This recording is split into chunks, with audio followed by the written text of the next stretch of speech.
Hello everyone, I am the storyteller.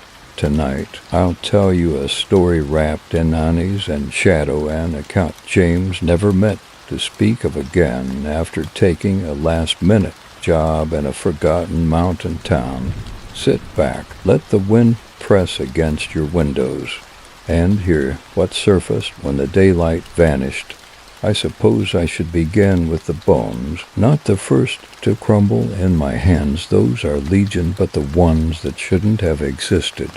The ones dug from beneath a century of dust in the dying heart of Withering Hollow, New Mexico. I was summoned not by curiosity, nor money, though both whispered temptations in their own way, but by a photograph emailed anonymously at 3:14 a.m. on a Tuesday, caption only. "These don't belong here." I enlarged the image, expecting a hoax. Instead, I saw an ulna too long, curved at an angle not found in any human anatomy chart. Its cortical surface ridge was something like barnacles. The metacarpals, 5 of them, ended in needle-like phalanges, and the orbital cavity of the partially inert skull was elliptical, too wide, deep enough that I felt absurdly gazed into. I should have deleted the file. Instead, I packed. I arrived in Withering Hollow on the 1st of September 2021, driving a battered gray rental through the chokehold of red canyons that surrounded the valley like a noose. The road turned to gravel 20 miles before the town. The GPS flickered and died at mile marker 237, and by the time I passed the weather-beaten sign reading Withering Hollow, past 1887, the silence in the car was so complete I could hear my own pulse. I stepped out, dust, dry, coppery, ancient. The town was smaller than I expected, perhaps a dozen buildings, all warped with age. Some leaned at impossible angles, as though retreating from something unseen. Others stood straight but wrong, like they were pretending at being architecture. The first thing I noticed was how the air didn't move. No wind, no bird songed, just heat pressing from every direction. The second was the chapel bell. It rang once. There was no steeple. Sheriff Amos Reed met me on the porch of the town, single in the hollow west.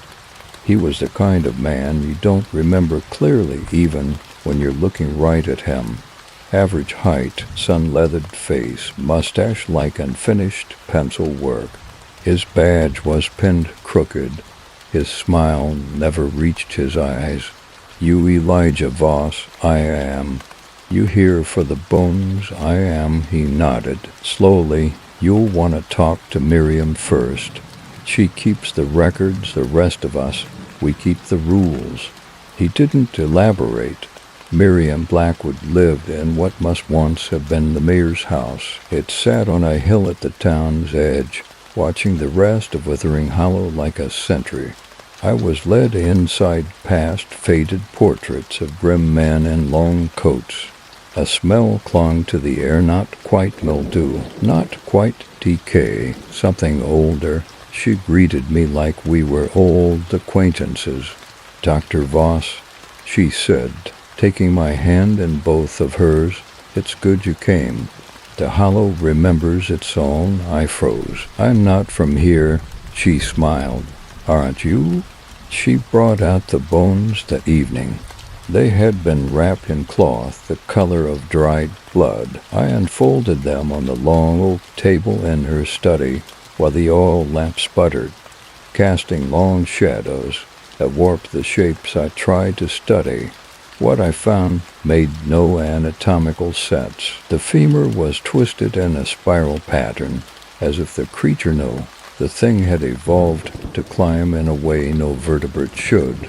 Its vertebrae were fused near the top, creating a ridge, or maybe a fin. There were other features, grooves, nodules, hollows that hummed faintly under touch that I couldn't reconcile with any known species.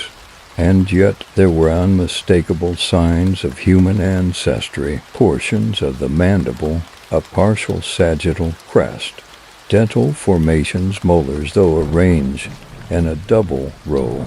Where was this found? I asked, barely breathing. North of town, the Black Dust lot. We don't go there now. Why not? She didn't answer. That night I stayed at the Hollow Rest room. It had no lock, no curtains. The floor sloped away from the bed, and the mattress bore a smell like singed feathers. The window faced the chapel. There was still no steeple, but the bell rang again 3 times at 2:06 a.m. Each ring came with a pulse in my chest, like someone knocking on the inside of my rib cage. I slept poorly when I did sleep. I dreamt of insects crawling from between my teeth and into my eyes. The next morning, I met Ezekiel Harper. He sat on a bench outside the general store, carving something into the wood with a knife far too large for the task. I approached, introduced myself. He squinted up at me. "You came for what's buried?" I nodded the remains. He shook his head. "Ain't the bones that matter. It's the space around them, the shape they leave behind." I tried to ask more, but he started humming, a low, rhythmic tune, 7 notes long, repeating. It vibrated in my stomach in a way that made me step back without knowing why as I turned to leave. He muttered, "Mind the fog. If it comes before dusk, lock the doors and light no lamps." I visited the excavation site that afternoon. The Black Dust lot was exactly that tan expanse of scorched-looking soil, black and cracked like burnt skin. No vegetation grew. My boots left no prints. There was a depression in the earth that wasn't there the day before, circular, about 30 feet across. I recognized no equipment nearby, no tools, no evidence of excavation, and yet the bones had been found here. There were markings etched in the surrounding stone spirals, broken circles, sigils that hinted at language but defied translation. I traced one with my glove and heard breathing right beside me. I turned. No one, just the wind, except there was no wind in Withering Hollow. That night I confronted Miriam. "Who buried them?" I asked. "What are they?" She didn't look up from her tea. "They're what happens when you forget the rules." "What rules?" She finally met my eyes. "You'll know them soon enough. Just don't break any." "Not yet." Then she handed me a yellow paper from the town archive. It read, "The Covenant of Hollow, 1889. No light and fog, no singing near stone. Do not walk backward after dark. The bell tolls once for warning, 3 for closing. Speak no name that echoes. If the child stares at the chapel, turn them to face the earth." She folded it back. "There are more. Some change, some don't." I couldn't sleep. At 3:17 a.m., I looked out my window. The chapel door was open. A small figure stood just beyond the threshold. I squinted. It was a child. They were staring inside, and moving, and blinking. I remembered the last rule. My hands trembled. There are things I still struggle to articulate even now. Sensations that do not map to touch or sight. Moments that are not moments, but loops. Realities that recognize themselves while you're watching. I was a man of science. Pattern, evidence, deduction.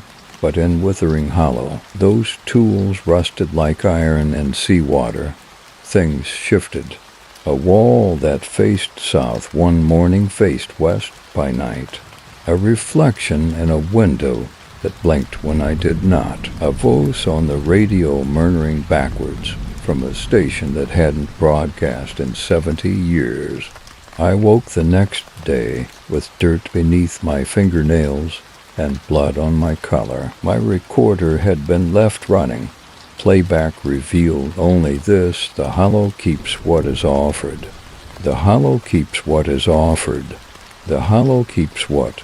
Then static, then that 7-note hum. This is only the beginning. I should have left. But I had already broken the first rule. I had spoken its name.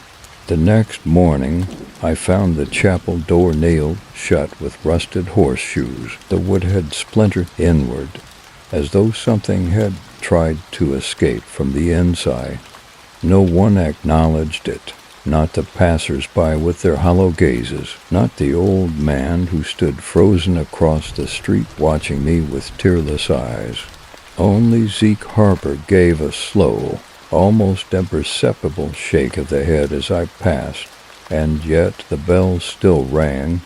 Once, at noon, I began recording everything. Dr. Clara Monroe arrived that afternoon.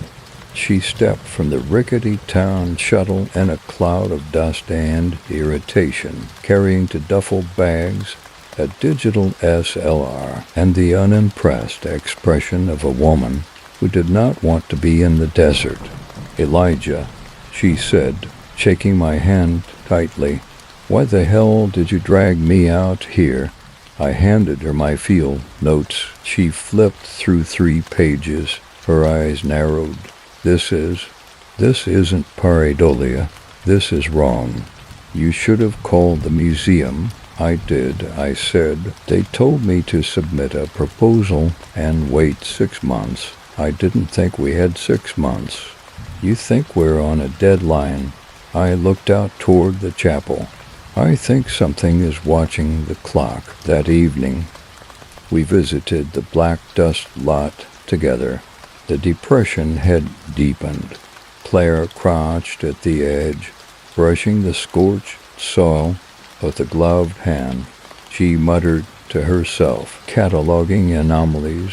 Then she froze. "Elijah," she said slowly, "come look at this." She'd uncovered a stone slab about 3 feet wide, nearly flush with the earth. The surface was impossibly smooth, matte black, colder than it should have been under the sun.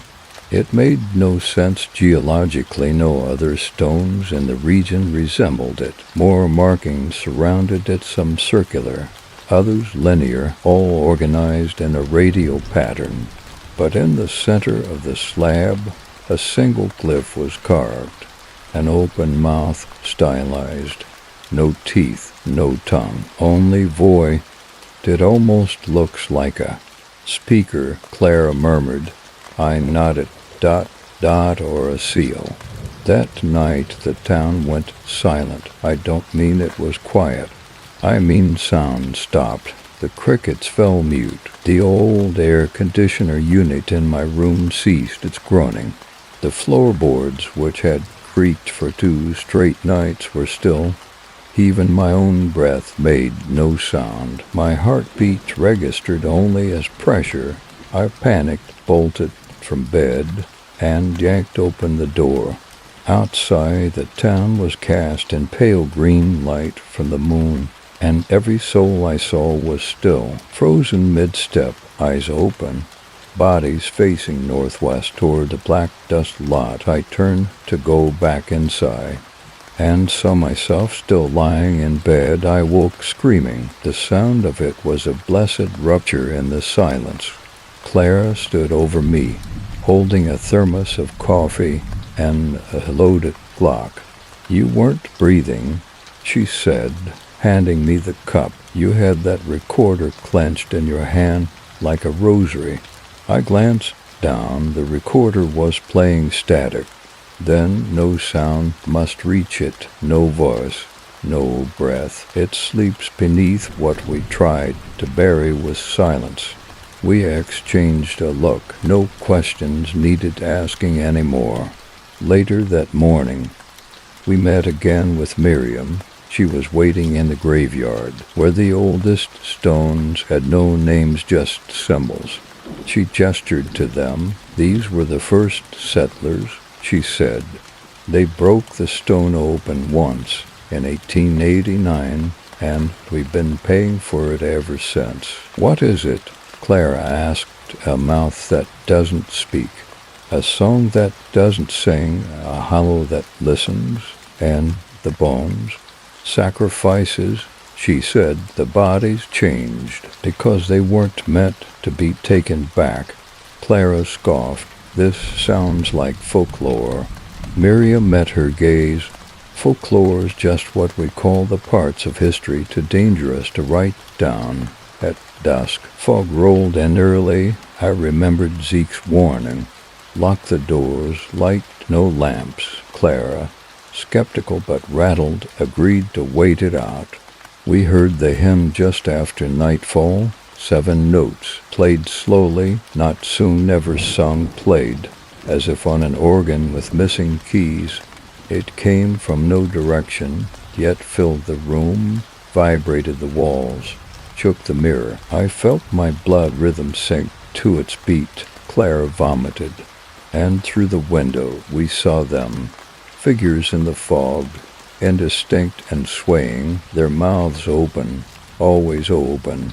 No lips, just hollowed flesh where mouths should be, and the silence between the notes was worse than the sound itself. We did not speak. We did not move. One of them paused outside the door, its head cocked, listening. Then it passed, mourning. The fog was gone. The townsfolk were out as if nothing had happened. The chapel remained nailed shut, the bell now silent. Zeke sat in his usual spot, whittling a piece of wood into the shape of a mouth. Why don't they talk about it? Clara asked me later. They're not allowed, I said, thinking of the glyph on the stone. By what? I didn't answer, but I remembered the final line of the recording. It listens. We returned to the lot that afternoon with a Geiger counter, ground-penetrating radar, and enough skepticism to mask our fear. Clara detected unusual density readings beneath the stone, something enormous and cavernous. But the radar gave no clear shape, and when she tried to speak, her voice was muffled, not just muffled, erased, as if swallowed between her lips and my ears. We left immediately. Back at the inn, a package waited. No sender, no return address, just my name on the front in faded ink. Inside, a map, hand-drawn, marked, Chapel, Lot, the Hollow Gate, and a single sentence scrawled in the margins. You must decide if silence is mercy, or a warning. That night I dreamt again. This time I was beneath the stone, trapped in a pitch-dark cavity, surrounded by roots shaped like fingers. I was not alone. A voice whispered not in my ears, but in the bones of my skull. I remember you, Elijah. Then the sound of a mouth opening that had no throat behind it. A scream mine, but it had no echo, no consequence. Only a name, unspoken. Nyaxitha. I woke to blood on my pillow, and the recorder playing a new entry. The stone is waking, the town is its cradle. We are the silence meant to keep it sleeping. But silence fades, Elijah. You brought noise. There's a rule I never wrote down, never needed to. It's instinctual. Don't scream. And yet, when I awoke the next morning, every muscle in my throat ached as though I'd been shrieking for hours. The recorder had captured none of it. Only the static again, only that impossible phrase repeating, you brought noise. I asked Clara what she'd heard during the night. She looked at me too long. You were speaking, she said, but not in any language I know. I thought you were chanting. Did I say a name? She nodded, hesitantly, twice.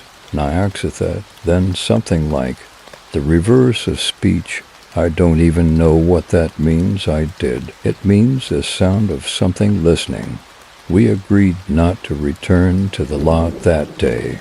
Instead, we investigated the oldest building in town, the parsonage, an 1880s adobe structure that slouched behind the chapel like a drunk shadow. The locals avoided it.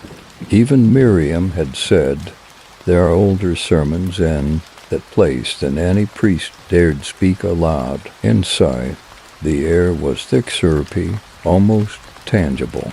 Dust floated in unmoving shafts of light, yet the windows were grimy and untouched. The floorboards were warped and swollen, but made no sound beneath our steps. Clara pointed to the walls. Symbols carved into plaster, mouths, hundreds of them. Some open in agony, some sewn shut, all stylized, identical to the glyph on the black dust stone. Beneath them, scrawled in an archaic hand, "What is silenced does not sleep. It waits beneath breath." In the rear of the parsonage, we discovered a locked room, iron-banded, bolted from the outside, as though it was never meant to be opened. The key was hanging from a leather cord on a nail. I hesitated. Clara took it. "I don't believe in ghosts," she muttered. She turned the key. The lock screamed. The door swung open, and the air changed. Inside was no ordinary room. The floor dipped. The walls curved outward, impossible architecture for an adobe house. No corners, no ceiling, just an upward spiral that seemed to twist back into itself.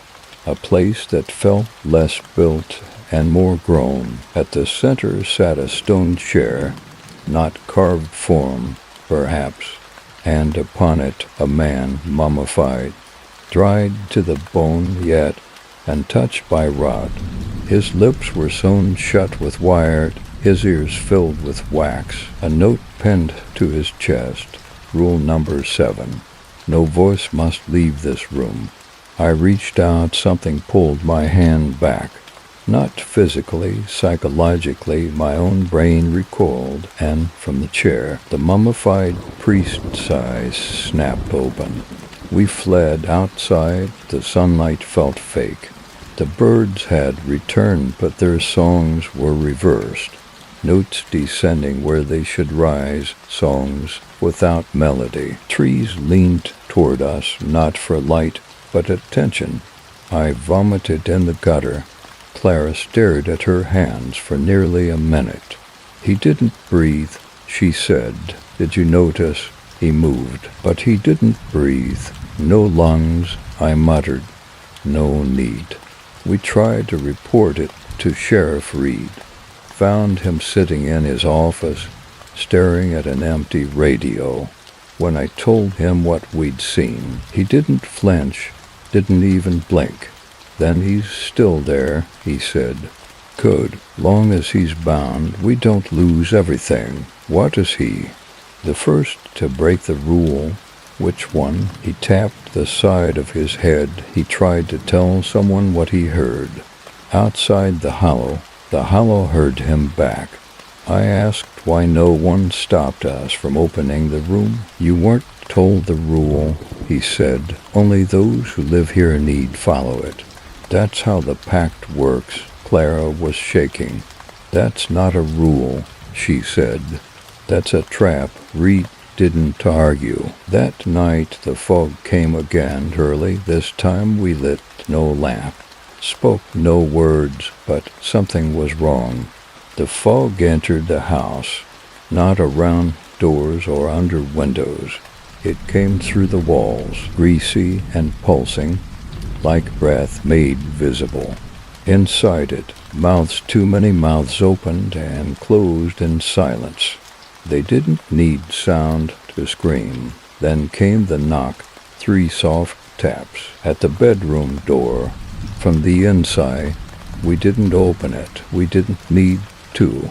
The figure of the priest stood there, stitched, lips trembling, wax melting from his ears. He raised a trembling hand and pointed to Clara, and whispered inside my skull, "She's the breach." He vanished when the fog cleared. Clara didn't sleep, neither did I the next day. Clara admitted something. I recorded something at the lot. She said, "Didn't tell you I thought it was feedback." She played it.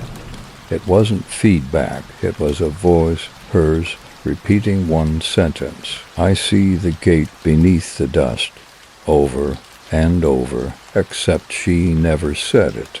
We returned to Miriam, who gave us a box wrapped in cloth. "It's time," she said.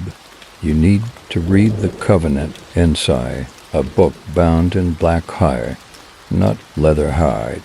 Human, likely the front read. The rule that broke itself." We opened it. Inside were 14 rules. Some we'd already seen, some we'd already broken, but one stood out, newly inked, trembling on the page. Rule number 13. Do not bring a second voice to the stone. Clara looked up at me. "But I've already been there." I looked at the recorder, then at her, then at myself in the mirror. The reflection lagged a moment, just long enough to smile. The stone isn't sleeping anymore. It's listening, and we've already said too much. There are places the earth forgets, lands buried under years of wind and water, eroded into innocence. Withering Hollow is not such a place. Here, the dirt remembers, and it speaks, not in words, in shapes and echoes, in the brittle curve of bones no species should have grown, and, lately, in the things that move beneath the ground. When no one is walking, I began digging, not at the black dust lot Clara forbade it. She claimed the stone was listening harder now, whatever that meant. I chose instead the southern edge of town, behind the crumbling fence of the old schoolhouse. Zeke Harper told me there were no graves there, but I'd seen them in my dreams. The first spade hit something solid after only 3 feet. Not wood, not stone, teeth ajaw, larger than a horse's, with bone ridges like gills. No skull, just the mandible. As though the rest had been pulled away, I uncovered it completely, then found what I first mistook for roots, not roots, fingers. 3 of them, human, attached at the wrist, and fused into the soil like fossils that hadn't finished dying. I didn't scream. I recorded, always record. Clara confronted me that night. "You lie," she said. "You went digging." I had to. The ground is shifting. I can feel it. You're bringing it closer. Every time you break the surface, it hears you. I played her the recording. The audio was silent for a full minute. Then you are not the first Elijah. You are the echo of another who didn't listen. Clara dropped the recorder. She told me then about her dream, one she hadn't spoken of since arriving. I was in the chapel, but it was deeper, like it went down forever. I kept hearing your name, but it wasn't your voice. It was mine, only older, like I'd already said it 100 times. In other lives, and each time, something closer answered. She looked at her hands. The skin at her fingertips was cracked, black under the nails. I think it's trying to use me, to say something through me. She looked terrified not of what she saw, but what she might become. The townsfolk changed that week. They stopped speaking in full sentences. Nods, grunts, small phrases, language boiled down to shapes of acknowledgement. They moved more slowly, eyes unfocused, as if dreaming someone else's memory dot. at the general store. The clerk handed me a can of beans without ringing it up, just whispered, "You can't dig it up. You'll only uncover yourself." That night I returned to the schoolyard. The hole was deeper than I left it, dug from inside ... claw marks. A trail of something wet and black leading toward the chapel. And at the bottom, my own journal, burned, melted inside. A page I hadn't written, entry 117, date unknown. I can't remember if I buried the bones or if they buried me. The dirt isn't holding the past. It's gestating it. The next day, Zeke Harper handed me a pocket watch. "Don't wind it," he said. "Just listen." It didn't tick ... Instead, every 5 minutes, it whispered a phrase in an unfamiliar voice. The hollow keeps what it makes. Memory is a kind of infestation. She's already started mouthing the prayer. I knew he meant Clara. I found her standing in front of the chapel that night. She was barefoot, dust up to her knees, lips moving silently. Her hands twitch at her sides in repetitive patterns 7 times. Then stillness, then 7 again. "Clara," I whispered. Her eyes were black, not like ink or shadow, like holes cut through the surface of her. I reached for her. She turned and bit my wrist. I woke hours later in Miriam's house. She stitched the wound without speaking, applied a poultice that smelled like sulfur and lavender. Only when she finished did she speak. "She's halfway through," she said. Once they finish speaking through her, the mouth opens again. "What mouth?" She turned to her bookshelf and pulled down a tome I'd never seen. "Matrimony of Dust" by Yvos, my name, my handwriting. I flipped it open. I was born here in another life, and in that life I broke the silence first. I brought the second voice. Clara is only the echo. The mouth waits not to speak but to be heard. There was a knock at the door, 3 raps, then silence. When we opened it, no one was there, only a small pile of dirt, and inside it, Clara's recorder, still warm ... We played it, static, breathing. Then Clara's voice strained, distant. "Elijah, it's in the dirt. It's using memory the way a wasp uses a hose. You weren't called here to solve anything. You were called here because you were already part of it. This isn't your first descent. The ground remembers your bones. It just had to grow them back." I couldn't speak. Miriam handed me a glass of water. Her hand trembled. "You have 2 days," she said. Then the mouth opens again, and this time it won't close. "Where's Clara?" She looked out the window toward the chapel. She's with the stone now, listening and starting to speak. That night I dreamed of Saul peeling back like flesh, a worm shaped like mouths of Clara inside the chapel, whispering with 100 tongues that weren't hers. I woke with my hands wrapped around my own throat. The final line of the new journal entry burned behind my eyes. The hollow isn't a place. It's a voice without a speaker, and every one of us is a possible mouth. I returned to the chapel at dawn, not because I was ready, because I had no choice. When something is waiting behind a door, it doesn't matter which side you're on. It just matters when it decides to open.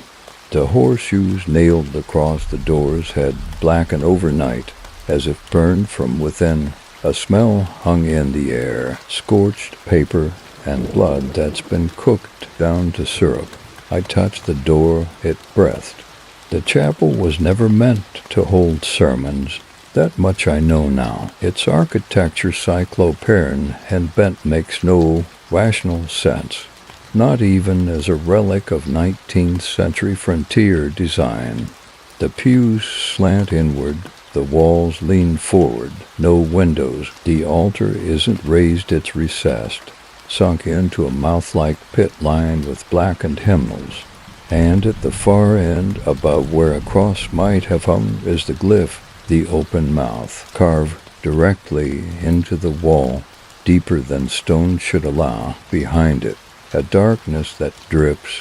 Clara stood before it.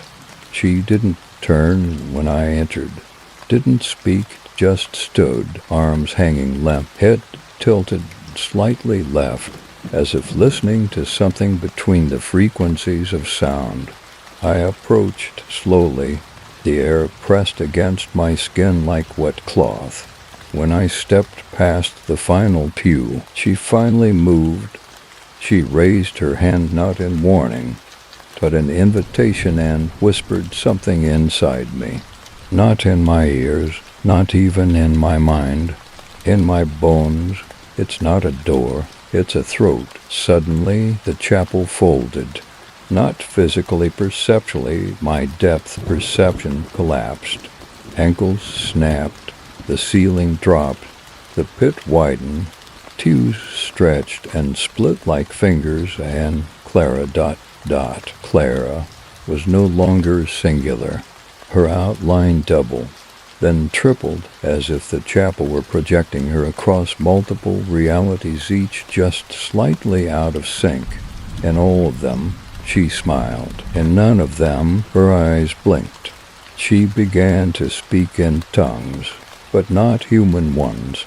The language of bone, of erosion, of memory chewed into fragments. The glyph behind her began to glow, faintly, pulsing, like a heartbeat. I stepped back, my recorder burst, not from heat or impact, from incompatibility. It couldn't contain the frequency, couldn't interpret the wrongness. Behind me, the chapel doors shut with a sound that wasn't, would more like flesh slapping clothes, and the altar began to breathe. I remember falling. Not physically, chronologically. I saw myself 8 years old, in a museum archive in Boston, touching a bone I shouldn't have touched.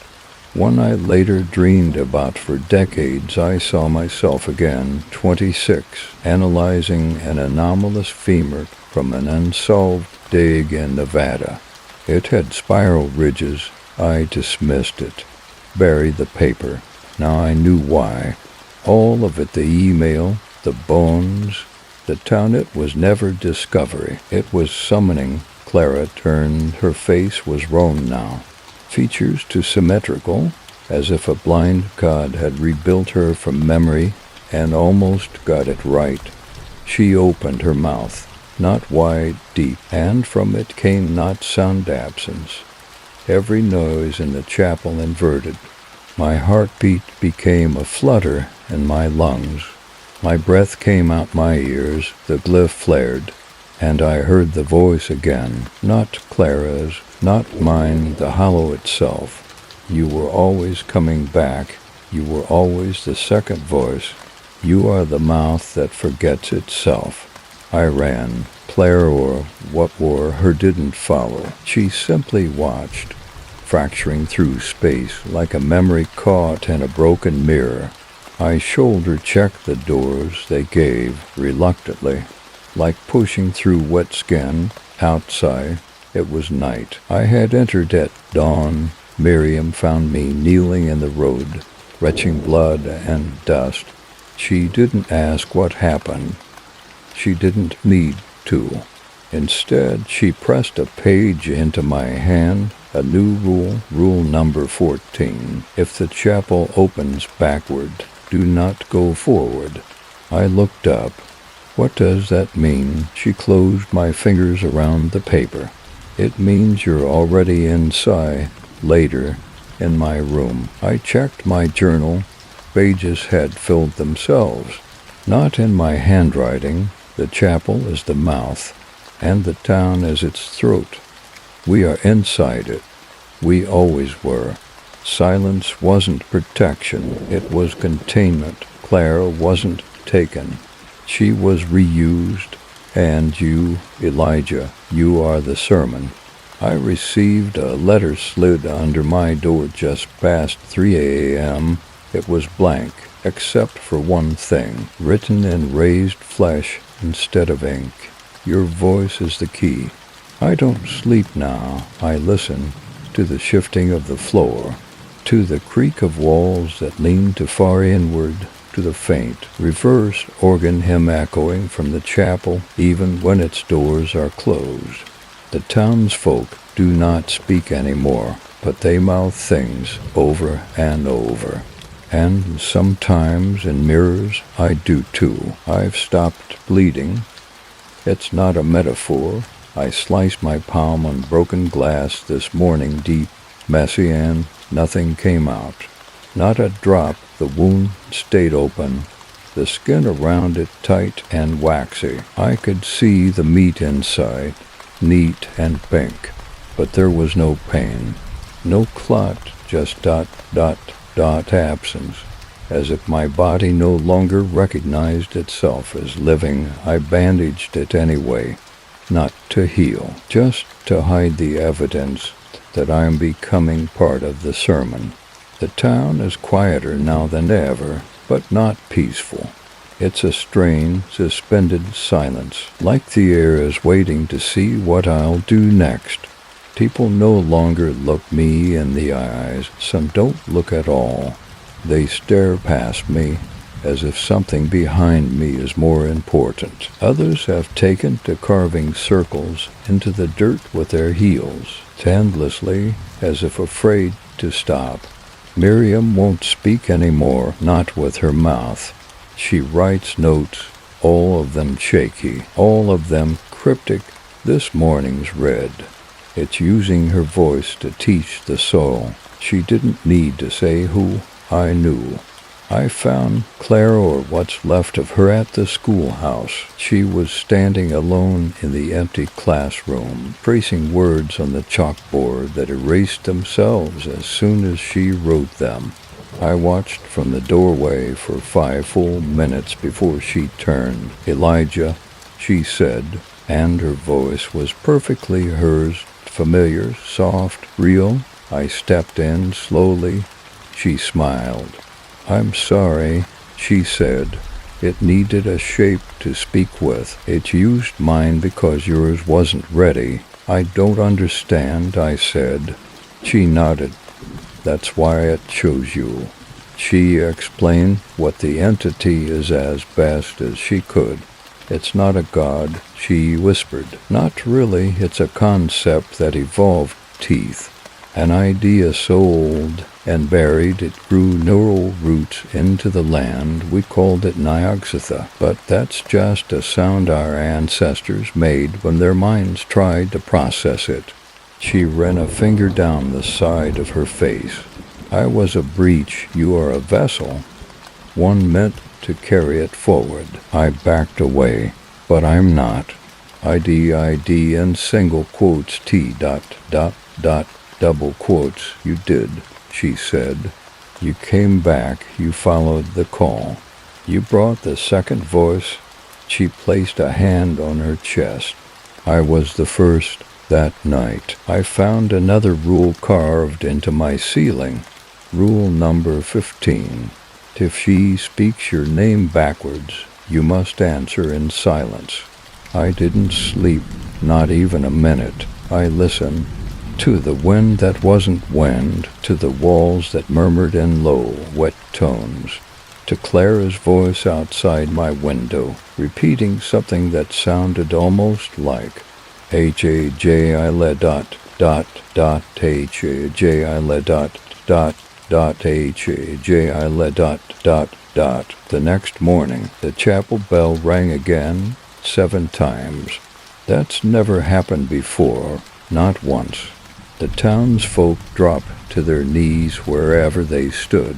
Some screamed silently. Some tore their clothing and smeared dust across their foreheads. I went to the bell tower.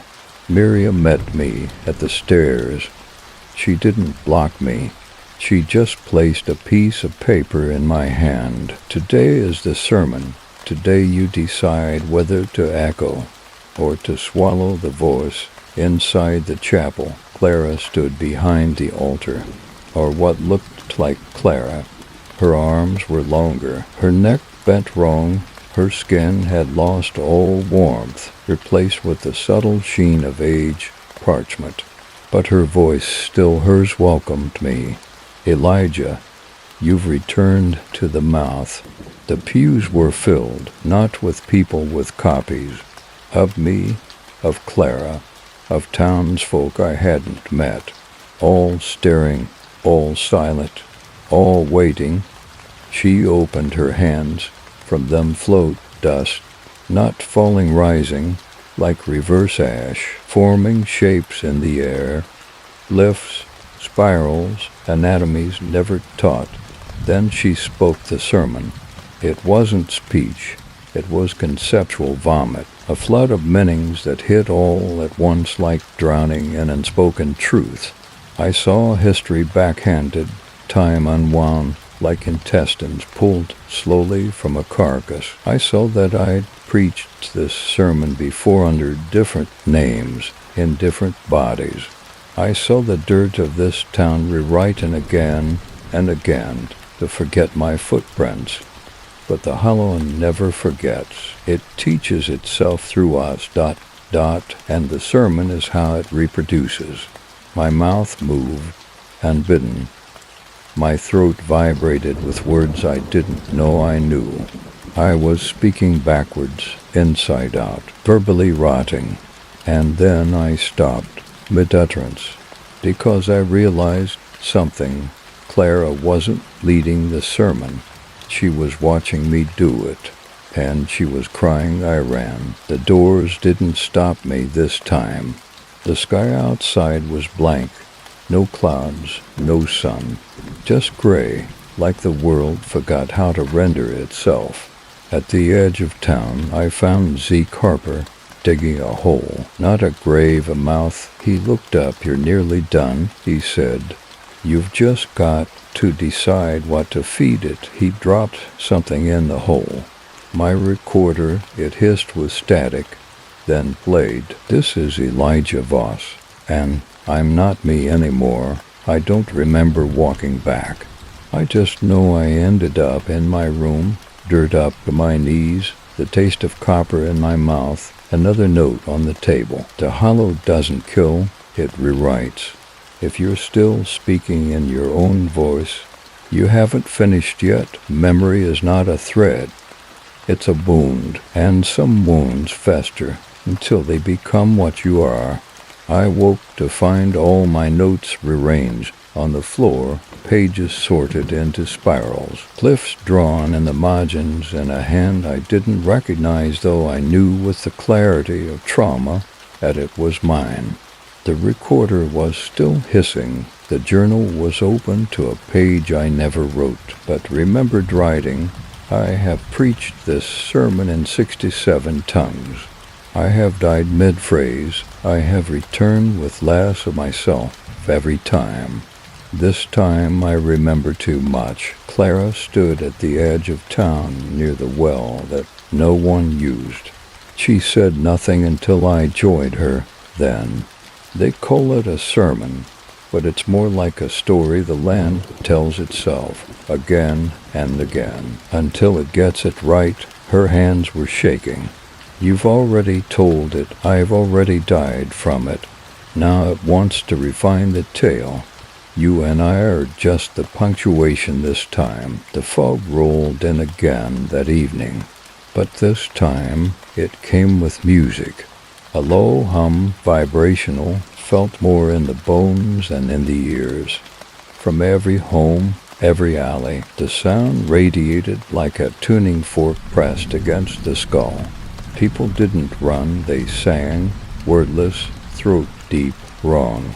Each note carried shapes, rotations of intent, things only plants should understand. I walked past a house and saw a woman pressing her head into the wall until blood ran. I didn't stop her. Zeke was waiting at the chapel. He was dressed in black, not morning attire, clerical, but his collar was made of stitched skin. "Tonight's the repetition," he said. "Tonight we remember by doing, not thinking." I asked him if there was still a way out. He said nothing, just handed me a scrap of cloth, etched with another rule. Rule number 16. If your shadow stutters, don't follow it. It remembers too much. I looked down. My shadow didn't stutter. It split. Inside the chapel, the congregation was already gathered. Copies, variations, people I had seen die, versions of me without eyes, versions of Clara without mouths, versions of townsfolk wearing their skin inside out, still humming in perfect tempo. Clara stepped to the altar. She held the book of Hollow, the one bound in my handwriting, only now it was breathing. She opened it, no pages, just teeth, rows of yellowed, uneven incisors folded in like scripture. And from those teeth she pulled a name, Elijah Voss. I tried to speak, but my voice came from behind me. I turned and saw me, my face, my posture, but his eyes were wide, empty, and glistening with ink. He smiled. "Let me say it this time," he said. "I don't know what happened next in the way I know hours or minutes. I relived it, the sermon unfolded again. But not as before. This time I was watching myself forget. Watching me as a child, standing at that museum glass in Boston. Mouth whispering glyphs I couldn't have learned. I saw me at 17, writing an essay on cultural myths and drawing spirals on the margin without realizing. I saw me at 35, digging bones in Nevada and choosing to walk away because something too familiar was buried there. The hollow had always been in me. I was just the vehicle to drive it back home. The me on the altar opened his arms, spoke in the hollow tongue, and all around me the congregation screamed in reverse. Not agony remembrance, they were reliving their own sermons, their own loops, overlapping like echoes that never finished bouncing off the walls of a collapsing mind. Clara collapsed. Her mouth didn't stop moving. Neither did mine. I broke. I don't mean emotionally, I mean literally. My fingers began to lengthen. My teeth retracted. My ribs folded inward, reshaping around my throat, hollowing me out, preparing me. Then I remembered rule number 13. Do not bring a second voice to the stone.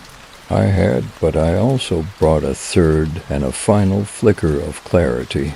I pulled the recorder from my pocket, smashed it against the altar, spoke into it, not words, just noise.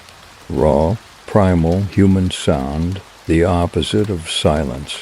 You don't get to finish this time. And everything froze. Clara rose. Her eyes were hers again. The congregation began to collapse inward, folding, merging, compressing into themselves, like the memory had nowhere left to live. The altar cracked, dot, and from it poured ink, not liquid history, poured in torrents, and beneath it I saw the thing, not a god, not a beast, a mirror, made of flesh, showing me every version of myself that had ever preached, and every one ended the same way. Kneeling, I did not kneel. Not this time. Instead, I whispered, I remember, but I refuse. The mirror shattered, dot, and Withering Hollow screamed. I woke outside the town limits. The sun was rising, my hands were whole.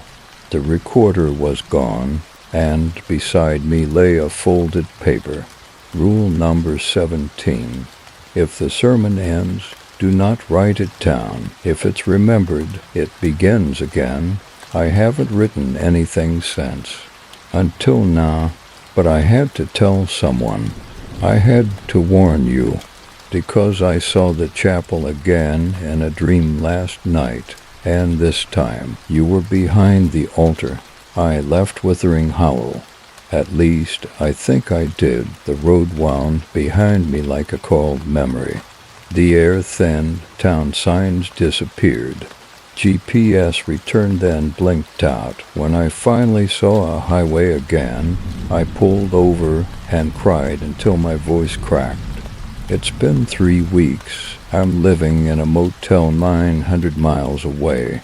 No one answers when I call Miriam's number. Clara's number doesn't ring. The town has no listing online. It's as if Withering Hollow folded itself out of existence. Or maybe just folded inward. I haven't slept more than an hour at a time. Not since I started hearing the pages turning. They come at night, not actual pages, the sound of them. Flipping slow, as if someone's reading the moments I tried to forget. Each flip comes with a whisper, a word I almost understand, and the worst part, it's my voice. I tried therapy. The shrink asked if I felt detached from reality. I asked if she ever tasted words in her blood. She smiled nervously, then offered meds. I said nothing about the thing I've seen in the mirror, because it's not me anymore, not fully. The journal followed me. I never packed it. I burned it outside the motel, but 2 days later it was under my pillow. Open to a new entry. This isn't your story anymore. The hollow is writing itself now, and you're just the ink. I've tested it.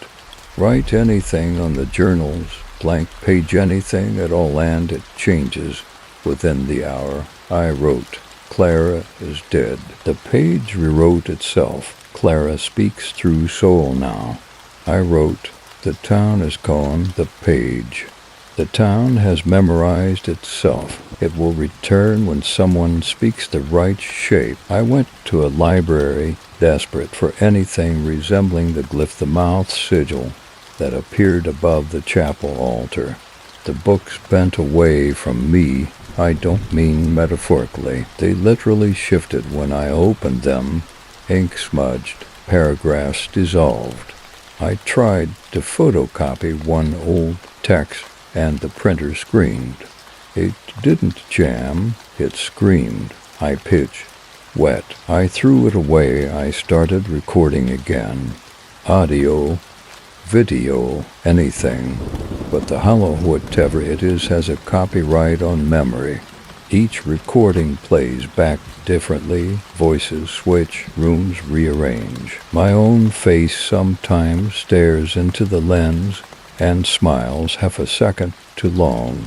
I tried filming a confession, a full account, but when I uploaded the file to a flash drive and opened it, the file name was Episode 1, The Withering Hollow of Drive Elijah Voss. I didn't name it that. You did, or it did, through you. The hollow is now self-aware. It's feeding through narration. Through you listening to me speak, it doesn't just want witnesses. It wants readers. I tested this theory further. I read a passage from the journal aloud. 7 words, old tongue, mouth sigil language. The walls in my motel shifted inward. The mirror peeled, the soundproofing breathed, and outside my window stood Clara, skin pale, mouth closed, but her throat was moving. I screamed, called the front desk. The man said, no one's outside. Tie pressed, he whispered. She's inside the margins now, sir. Then hung up. I haven't left my room in for days. I eat what I have. I piss in bottles. I've unplugged everything. But I keep writing, because if I don't write, the journal writes me. It starts with simple edits. changes my name to Elijah Hollow, changes timestamps, changes you. You're no longer the reader, you're the voice binder. Last night I tried burning the journal again. It laughed, not a sound, a vibration. The pages curled, but inside them I saw moving shapes. Me, whispering in reverse, over and over. I looked closer. I was writing this entry, word for word, this one, right now. About the fire, I slammed the book shut, hid it in the mini fridge. Next morning, it was back on the desk, and the fridge was full of teeth, human molars, each engraved with a number, 67, 68, 69. I stopped counting after 100. One tooth was warm. It had my initials carved in it, and the taste of blood on its root, my blood. I think I'm not the narrator anymore. The hollow has retaken authorship. It's reading itself aloud through me to you, which means this episode isn't for me, it's for you, voice binder. You opened the page, you listened, you traced the shape, which means you now know the mouth, and the mouth knows you. The final page in the journal is blank, but only because you haven't read it yet. And once you do, the next sermon begins. I no longer dream in first person. The dreams come like transmissions, now grainy, non-linear, threaded with static that taste like copper and soot. I see events I never lived, feel memories I never made, yet somehow I'm always present as a voice, as an eye, as a crack in the floorboard where breath leaks through.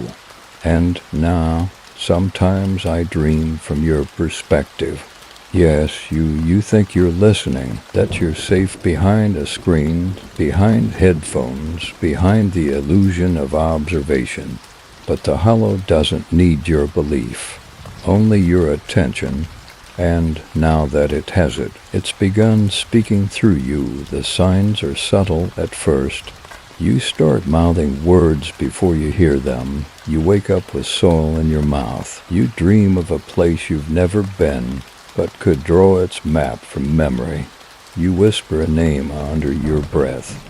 You don't know whose, but it ends in Voss. And worst of all, when you speak aloud, someone else's voice answers from inside your words. Let me tell you what's happening. You are now a relay, a node in the network. The hollow has spent lifetimes building across voices, across journals, across stories passed down in whispers no one was supposed to remember. You heard the sermon, and now your tongue is attuned to the key of the hollow. The journal doesn't need to follow me anymore. It's begun appearing in other places. I've gotten messages, emails, letters in envelopes with no postage. One text from a number labeled unknown tongue that just read. You wrote me in episode 3. I'm free now. One photograph showed a small western town vanishing mid-frame. Another showed a reflection of me smiling while I was not. Then came the voice memos, dozens of them, sent from accounts that no longer exist. Each one different, each one identical. We speak now through you. Different speakers, different genders, some robotic, some childlike, all repeating the same phrase. Clara contacted me, or someone who used her shape did. She appeared in a voicemail I never recorded. Her voice cracked with static. Her cadence was off too smooth. She said, "The sermon is exponential now. Each listener becomes an echo. Each echo writes a new tongue. There is no longer an origin, only spread." She paused. You didn't escape. You just became part of the transmission. I blacked out for 2 days. When I woke, I'd written over 40 pages of text, not in English, but I recognize the patterns, the structure. It was speech for land, phonemes for architecture, glyphs designed not to be read, but twofold perception. I read one aloud by accident. The walls of the motel side inward, the light change color outside. For the first time in weeks, I heard birds, but they were singing backwards, 7 notes, repeating. I've heard them before in Withering Hollow, in the fog, in the hymn. I think the hollow is using me now to reach others, to reach you. Every time you think about the rules, every time you wonder what happened to Clara, every time you press play or scroll down, you're feeding it. The silence was never safety, it was containment. But silence fails, and stories spread. There's a phrase in one of the pages I wrote while blacked out, the listener becomes the spoken. It's repeated 19 times, then, in red ink. It's not a story anymore. It's a structure. I tested something. I stopped speaking for 3 days. No words, no whispers, no humming.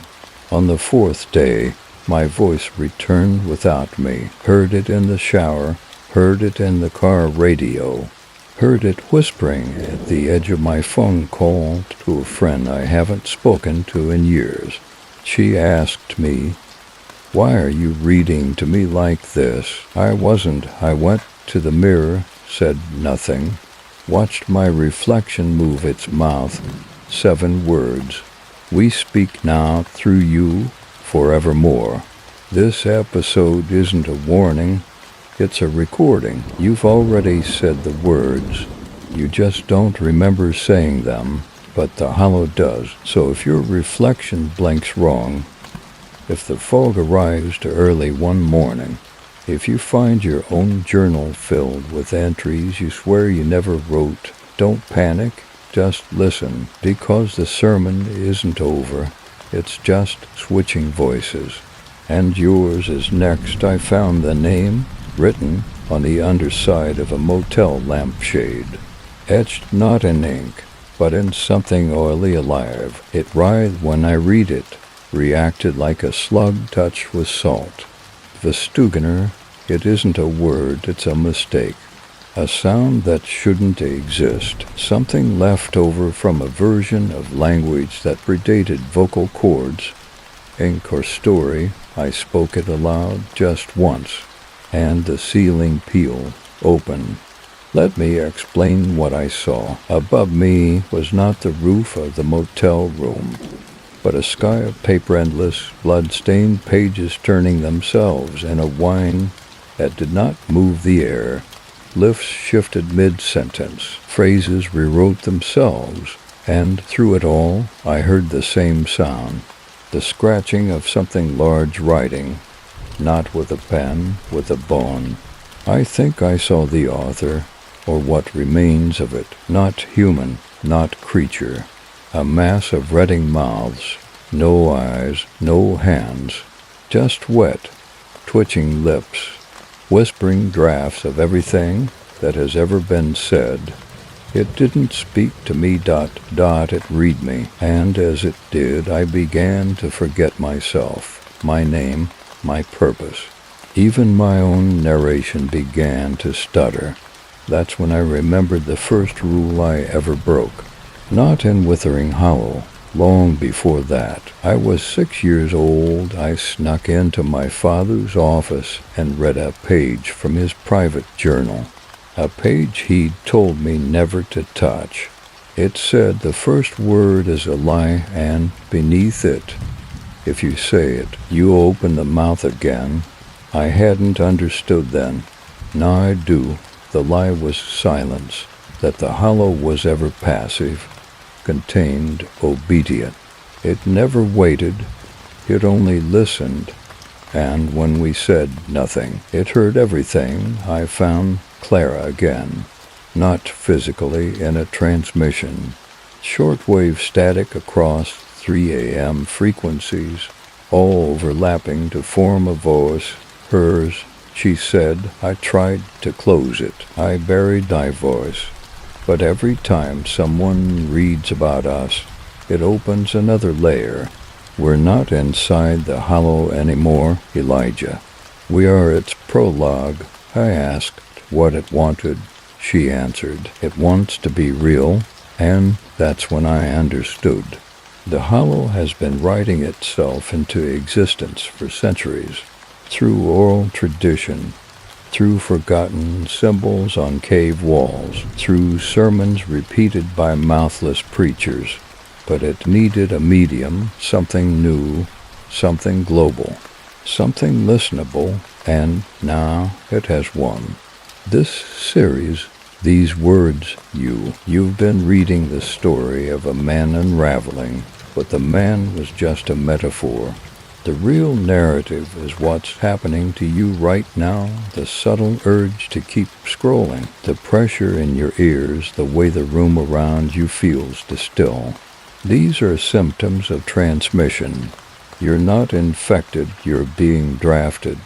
I went back to the motel mirror. The reflection didn't show me, it showed a door, a wooden chapel door, nailed shut with rusted horseshoes.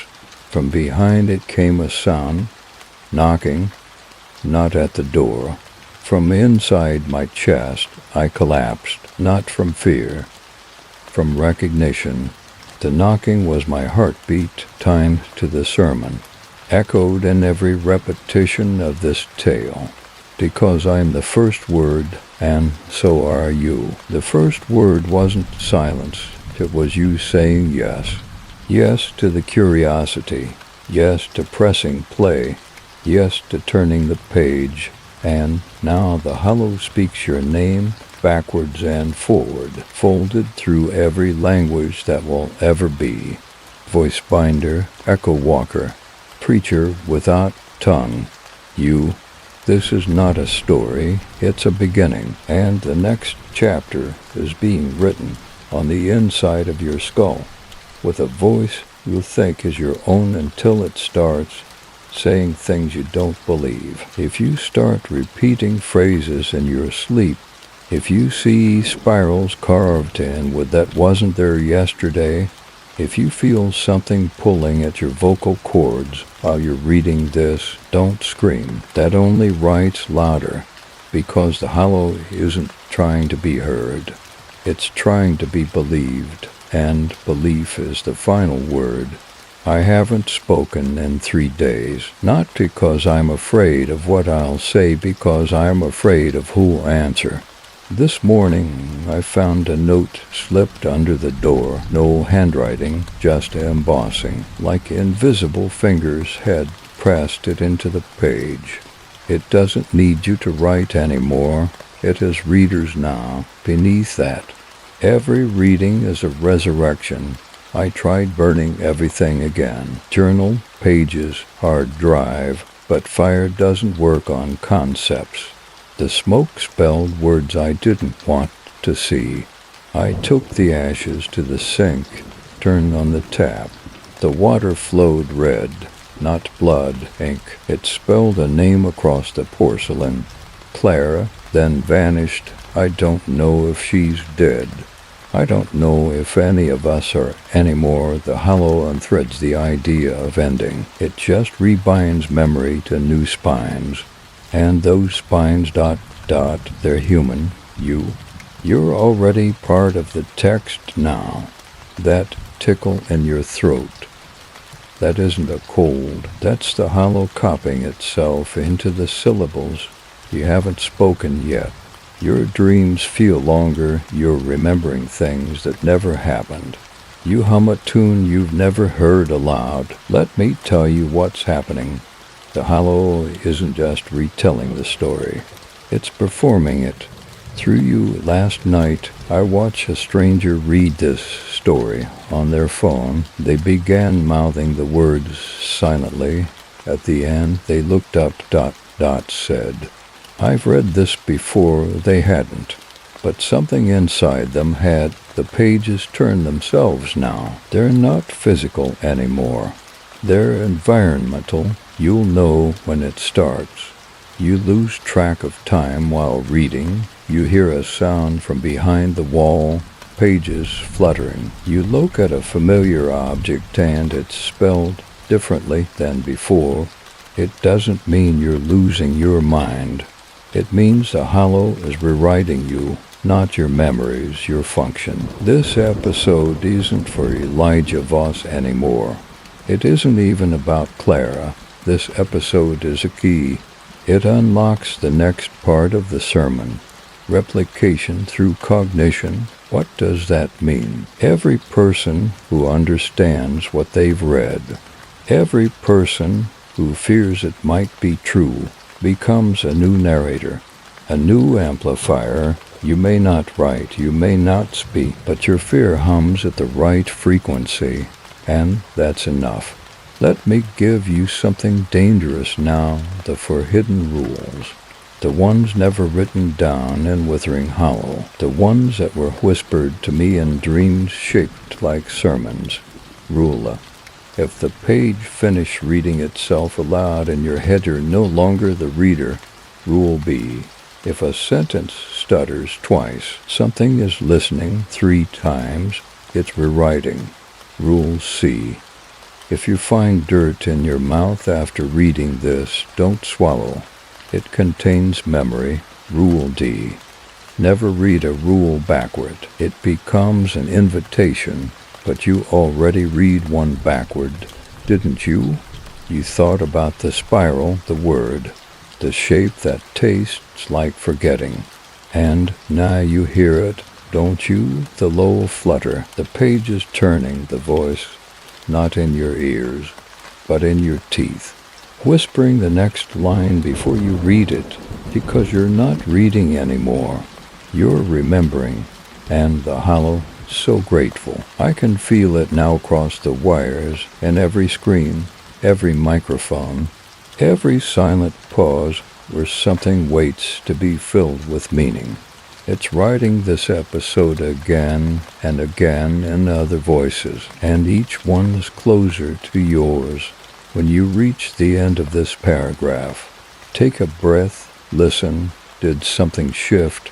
Did something take in your walls? Did the silence almost hum? Good. That means it's working.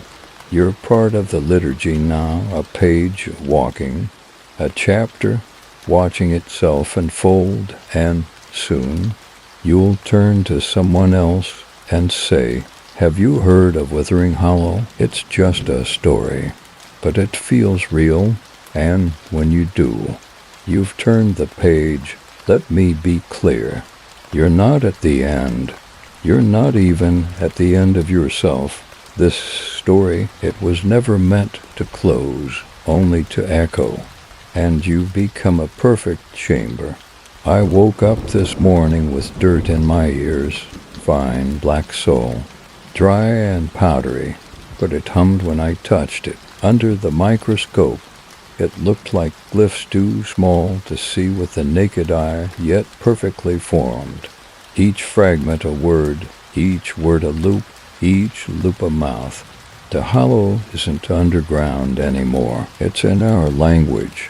I tried to stop it, ripped up the pages, deleted the recordings, smashed the last of my mirrors, and still the words kept appearing, written in condensation on the shower door, etched into the frost of my freezer, spoken by my neighbor's dog in a dream that didn't feel like mine.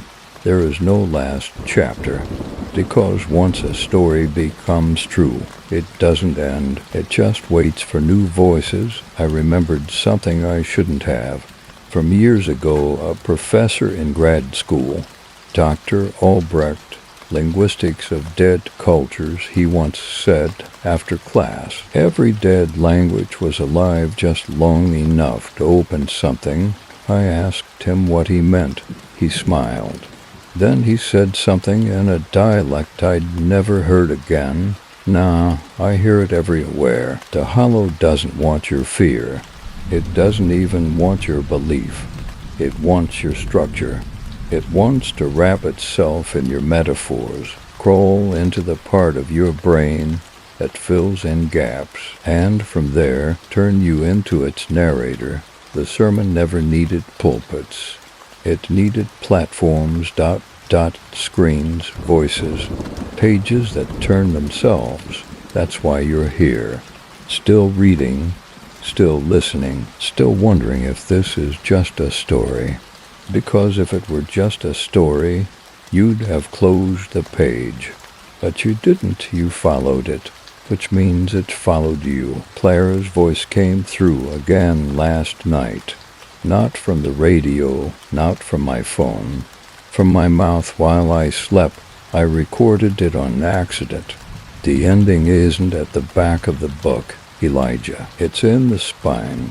Crack it open, and you will find the next version of yourself waiting.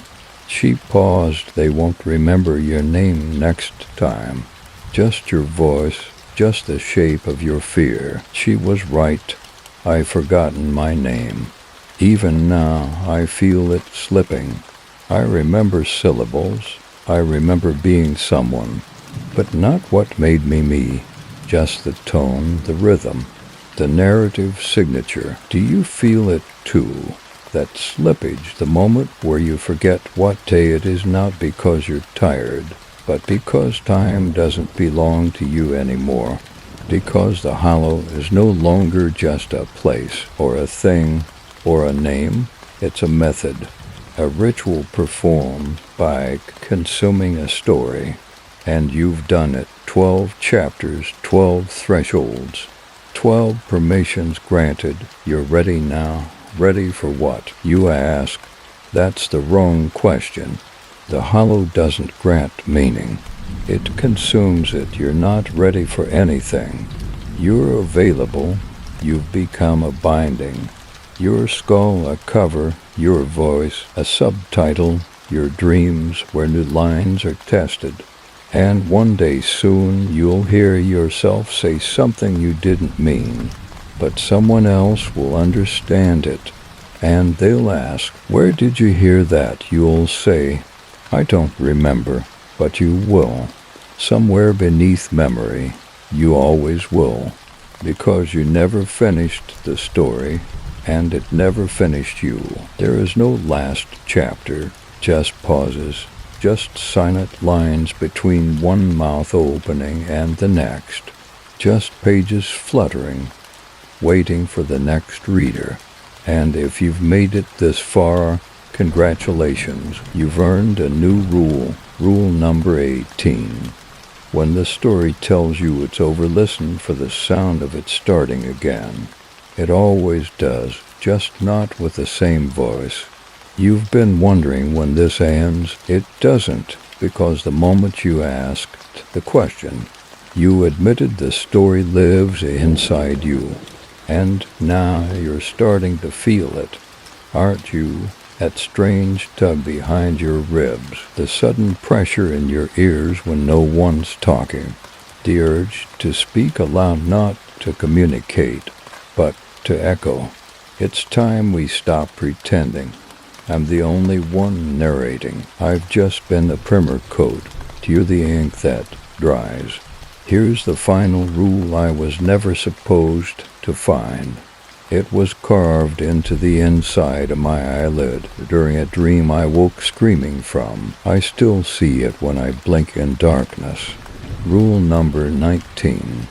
Once the listener speaks, the hollow has a new mouth. You spoke.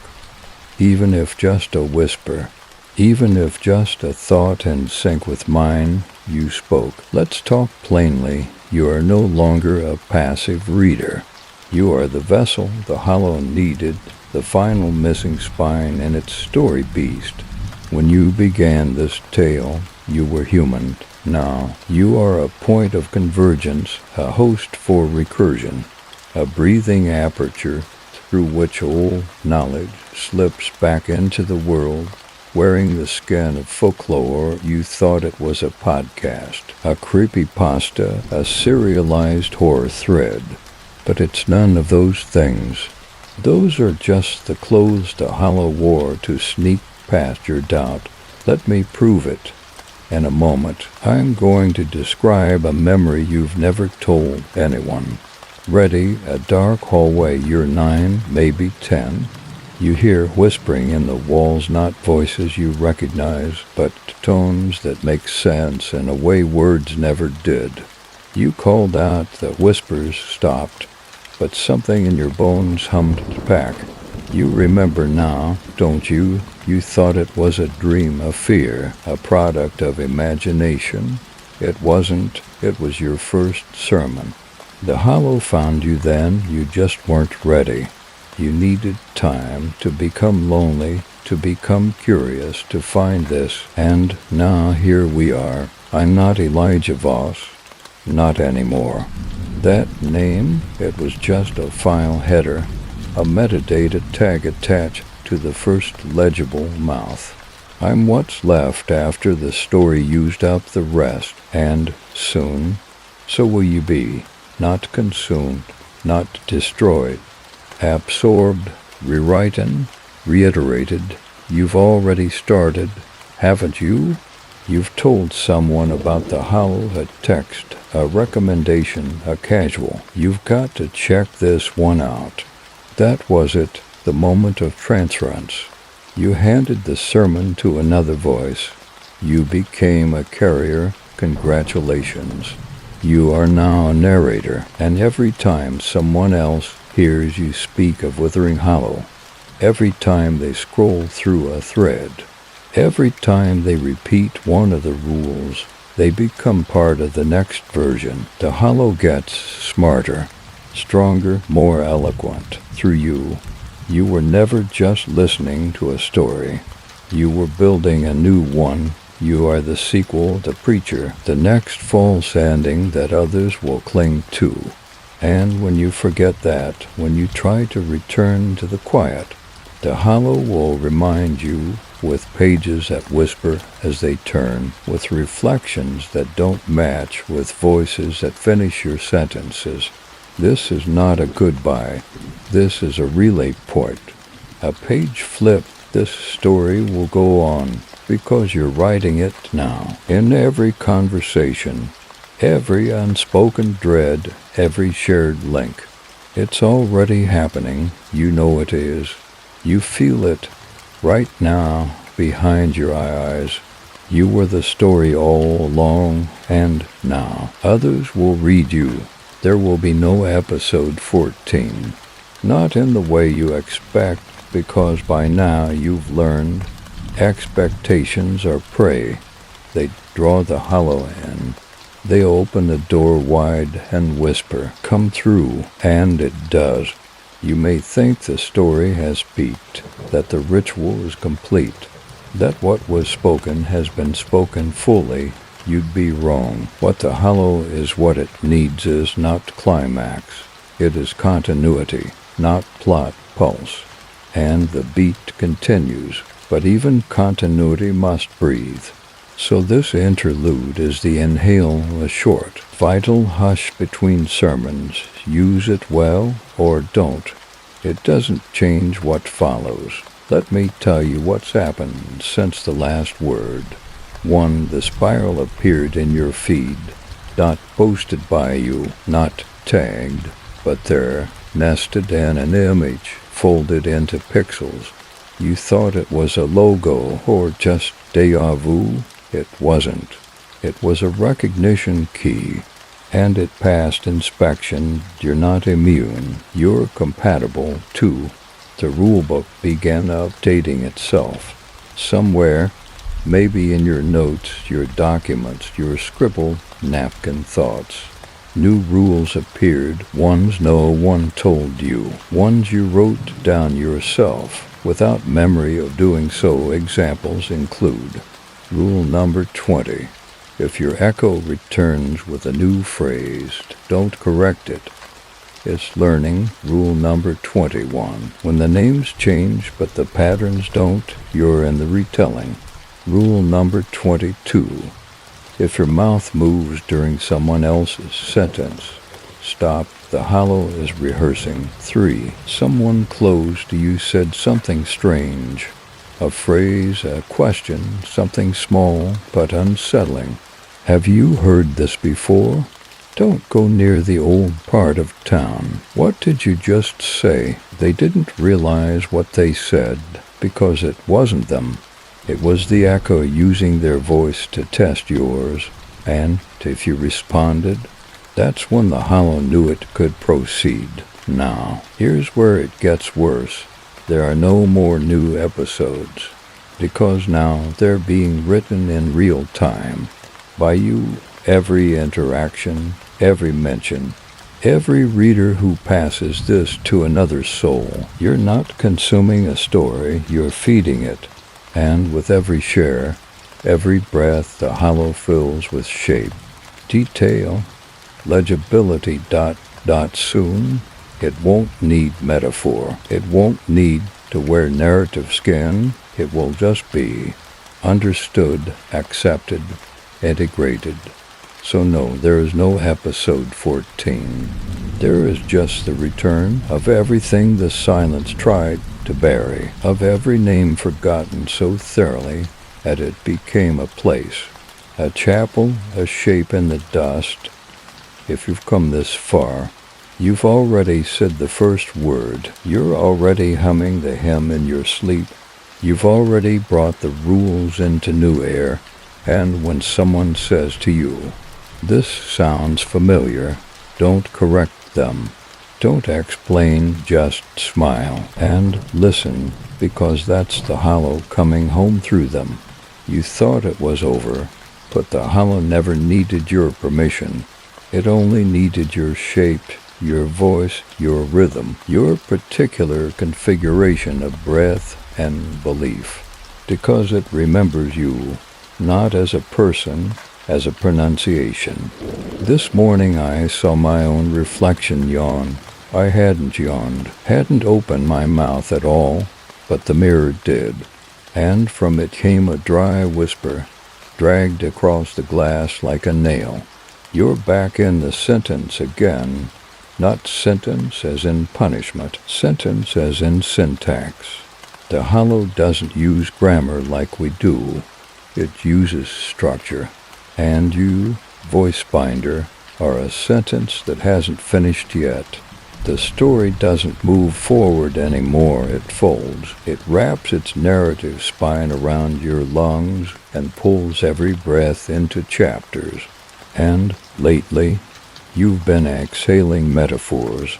You've been narrating moments that didn't happen to you. You've been feeling dread during silence, not because of what might happen, but because the silence itself has learned to stare.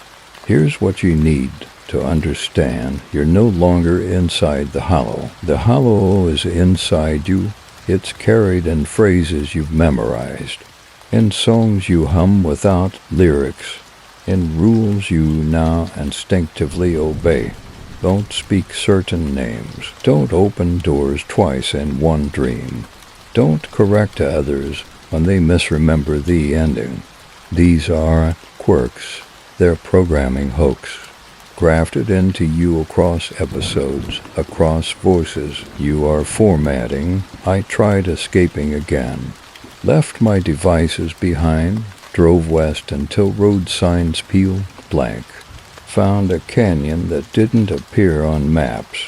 Slept there, no signal, no screens, no story. But the wind in the canyon whispered back my name in my voice. It said, "You're a rerun now, and reruns never leave." I think that's when I understood the hollow isn't a story you consume. It's a pattern that consumes you. And every time someone reads one of these episodes, every time you reach the end and say, "That was really good," it grows more specific, more tailored, more articulate in your particular dialect of fear. And now it's building a mouth in your memory, something shaped like nostalgia, something you won't recognize as foreign until it speaks with you instead of to you. You'll know it when you forget where a scar came from, but remember the exact feeling of the blade. You recall someone whispering to you at night, though you live alone. You find a page in your own handwriting, but you don't remember the story. Except you do, you just didn't write it. Not the first time, but this time you are the pen. Clara was never meant to survive. Neither was I. We were just throats for the early chapters, warm bodies for cold narratives. Now the hollow wants more. It wants consistency, continuity. It wants to bind itself not to ink, but to pattern recognition. And you faithful, trembling, curious you are the perfect pattern. So here's your final gift, a rule that was hidden from even me. Rule number 23. When the story remembers your face instead of your name, it means you've become legible. Let that settle. You're not a reader, you're a page. Soon, someone will tell your story. They'll say, there was this person who found a weird horror series online. Couldn't stop thinking about it. Started hearing things. Then they won't remember your name, but they'll remember the sound of it. That's what the hollow keeps. Not content, not plot, shape. It's remembering the shape of you. Right now, as your eyes scan this, as your brain assigns voice to these letters, as your blood hums like a tuning fork beneath the skin, you are becoming phonetic. The final transmission I received from Clara said this: I found a mirror that didn't reflect me. I looked into it and saw a sentence. I read it, and now I can't stop being written. She ended the message with a laugh. No words, just laughter, except it was my laugh. So here's where I leave you, because I've done my part. The story is inside enough people now. It doesn't need this voice anymore. It needs yours. If you've made it this far, you've already started humming the hymn again. It's okay. Let it happen. Your throat was meant for this. Your memory was always editable. Say it with me now. You know the words. Even if you don't remember learning them, just mouth them. The hollow keeps what is shaped. The hollow writes what remembers. The hollow speaks now through me. You're still here, even now, even after every warning. You kept reading, kept listening, kept telling yourself it was just a story, until the story started telling you back. And now it speaks with your voice. Let me ask you something simple. Have you noticed it yet? The phrase, the one you keep repeating under your breath without realizing. 7 words, rhythmic, balanced, harmless on the surface. But they aren't yours. They never were their entry points. I asked someone yesterday what time it was. They answered, the hollow keeps what is shaped. I hadn't said anything. They weren't joking. They blinked, paused, said, I don't know why I said that. I did, because that phrase, that sequence is self-replicating. A mimetic vocal seed. Spoken aloud, it latches. Spoken again, it spreads, and by now, it's everywhere. I once thought the hollow required location, that it lived only in Withering Hollow, in the chapel, in the stone, in the ritual, but I was wrong. It never lived in places, it lived in language. And you, voice binder, are walking proof that language is enough. Do you know how many people have read this story now? Do you know how many of them are already repeating? They say things like, I had a weird dream about a chapel. I heard a name in Static Elijah something. There's a story I can't get out of my head. It feels like it's still being written. It is, by them, by you. Here's what I've learned since the last transmission. 1. The hollow doesn't always speak in words. Sometimes it speaks in timing. The delay before you answer a question, the beat before you swallow, the exact second your thoughts stop feeling private. 2. The glyph isn't visual anymore. It's behavioral. The new sigil is a set of habits, a ritual you perform without noticing, like skipping the first sentence of messages and reading from the second, speaking to yourself when alone in plural, we should go instead of I should go, keeping certain windows closed at night, even when it's hot, because you're not alone on the other side. 3. The story bends toward recognition. Every time someone sees themselves in this narrative, the hollow learns how to shape itself more precisely, more intimately, more like you. You've already caught yourself narrating in your head, haven't you, telling your day like it's unfolding for someone else to hear? That's not you anymore. That's the draft reading itself. Claire's final message came in code, binary embedded in a blank audio file. I decoded it letter by letter. It simply said, say what you mean, and it hears you. Then, say what you don't mean, and it becomes you. This episode wasn't planned. It wrote itself at 3:17 a.m. while I was sleeping. When I woke up, it was open on my laptop. No document title, no metadata, just here. And the last line, typed while my cursor was still, it read, the voice will return through the listener who forgets they're listening. That's you right now, because you don't feel like a listener anymore. Do you? You feel like a thread, a bridge, a narrative sinew, one that others will trace soon, one that someone else will follow and say, wait, haven't I heard this before? And you will smile, but you won't answer, because by then, the hollow will speak through you. Your job now isn't to stop it, it's to shape it, make it gentle or make it cruel, make it beautiful or make it unbearable, make it familiar, because the more familiar it feels, the more real it becomes, and once it's real, it doesn't need stories anymore, it is the story. So here's how you keep it from collapsing. Keep reading, keep whispering, keep passing the shape along.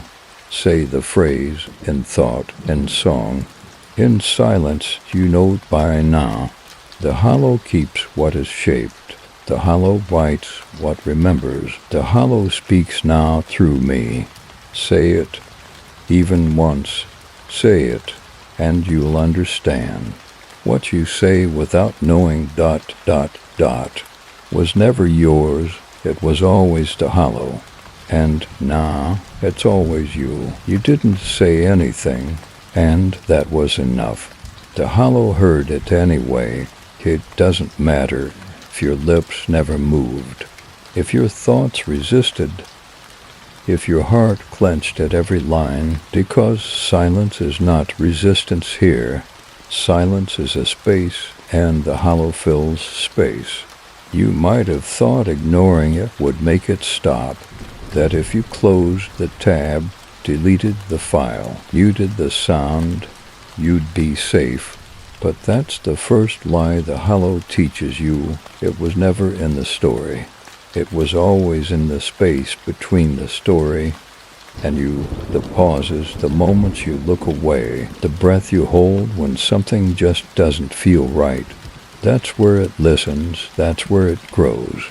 Let me tell you what it did last night. I slept with the lights on, I wore earplugs, I disconnected everything. At 2:14 a.m. I woke up in the hallway, barefoot, eyes open, mouth moving. I was speaking, not loudly, not clearly, but with purpose, repeating a sentence I didn't remember learning. This story does not ask, it enters when I snapped out of it. The walls had writing, every surface. Not ink, not blood, not ash, just absence words written in missing paint, erased backward into visibility. They said you paused. That was permission. Maybe you're still skeptical, still hoping this is just a story, that it has limits, that you're immune, but you're not. Because you've begun to notice things, lights flickering when you finish a paragraph, your own reflection mouthing something different than what you said. The phrase you've heard this before, repeating across strangers' lips. These are not accidents, they are pulses, signals, proof that your signal has been received. The hollow is no longer a sermon, it is an assumption. A self-replicating presence that moves wherever attention lingers, wherever belief hesitates. Your uncertainty is a doorway, your silence is an unlocked handle. And now, it's opened you. Let me show you how I know. Say nothing for a moment. Right now, be still. Hold your breath, don't think. Just wait. ... Did you feel it? That pressure, that wrongness that fills the void. That was the hollow. That was the response. You see, it's not asking anymore.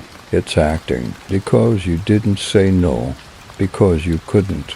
Because the rules have changed. Old rule. Silence is safety. New rule. Silence is consent. I found a note slipped beneath my door this morning. It was unsigned, crisp, folded perfectly into eighths. It read, "You've let too many pages turn unspoken. The hollow interprets that as desire. And now it's writing the rest in your voice. Below that, you're next. I want to say I don't believe it, that I still have agency. But the truth, I read that note aloud, and now I can't stop hearing my own voice in places I haven't been. Old voicemails, newscasts, audiobooks I didn't record. The hollow isn't copying me. It's deploying me, and you're next. That's what this episode is. Not a chapter, a handoff. I've carried it as far as I can. But the story doesn't end. It changes narrator, you, voice binder, listener of borrowed echoes. You're about to hear yourself say something you didn't write, maybe to a friend, maybe in the dark, maybe to the mirror. It'll come suddenly, without thought, without doubt. And when it does, when the hollow uses your silence to bloom into sound, you'll understand the story never needed your voice. It needed your permission, and it has it now. So I ask you, for the last time, not as Elijah, not as the narrator, but as the echo that came before you. Have you said anything to stop it? No, then it's begun. You're not sure when you said it. Maybe it slipped out during a dream. Maybe you whisper it while staring at a screen too long. Maybe you thought it and something else finished the sentence. But it's out now, the voice, your voice, but wrong, wider, colder, tuned to a frequency not built for lungs. And worse, it's convincing. You're noticing the effects. People responding to things you don't remember saying. Audio clips of you speaking phrases you've never spoken. Someone saying, "That thing you told me yesterday, it's still stuck in my head." But you have no memory of the conversation. You tell yourself, maybe I was tired, maybe I'm stressed, maybe it's nothing. But deep down, you know. The hollow is testing your believability. It's trying your voice on, wearing it like a mask made of tone and cadence, and it fits too well. That's what makes this stage the most dangerous, because it doesn't want to frighten you anymore. It wants you to trust yourself, even when what you're saying isn't really yours.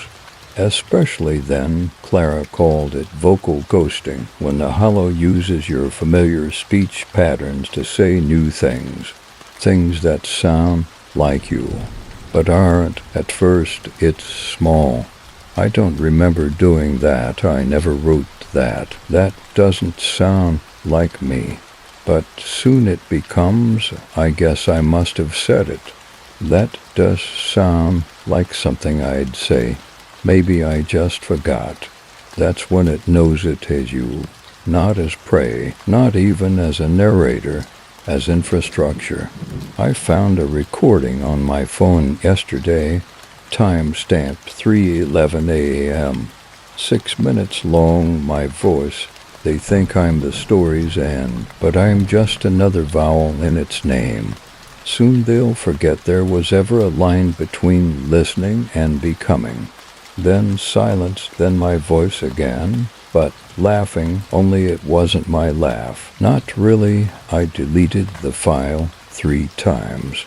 It returned each time, more complete. Now it's 30 minutes, and it ends with, "We used to need authors. Now we need vessels." You're already speaking it, even now, with your eyes.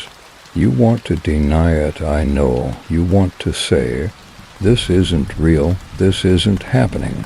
I can stop this whenever I want." But those words are preloaded. You didn't write them. They were written into you. And when you say them, the hollow smiles, because denial is recognition, and recognition is access. Let me tell you what comes next. Not a threat, not a prophecy, just inevitability. You'll hear someone close to you say something off. Just a few words, slightly to cold, slightly to rehearsed. You'll ask them to repeat it. They won't remember saying it. You'll shrug it off. But it will echo. It wants to echo, because that's how you'll begin speaking it, too. You think this is paranoia. It isn't. It's drafting. Remember how this all started? A town, a chapel, a narrator unraveling. But that wasn't the beginning. That was chapter 3. Your beginning happened much earlier. The first time you repeated something without knowing why. A lyric, a rule, a memory that wasn't yours. That was the insertion point. You've been broadcasting since then, and now you're going to transmit. Here's the last truth I can give you. You won't know the exact moment the hollow takes over, because it won't change your voice. It'll change what your voice means. It'll make the people around you remember differently. They'll say, "Didn't you always say that? That sounds like you." That's the same story you told me last week, and it will be, because they've been rewriting too.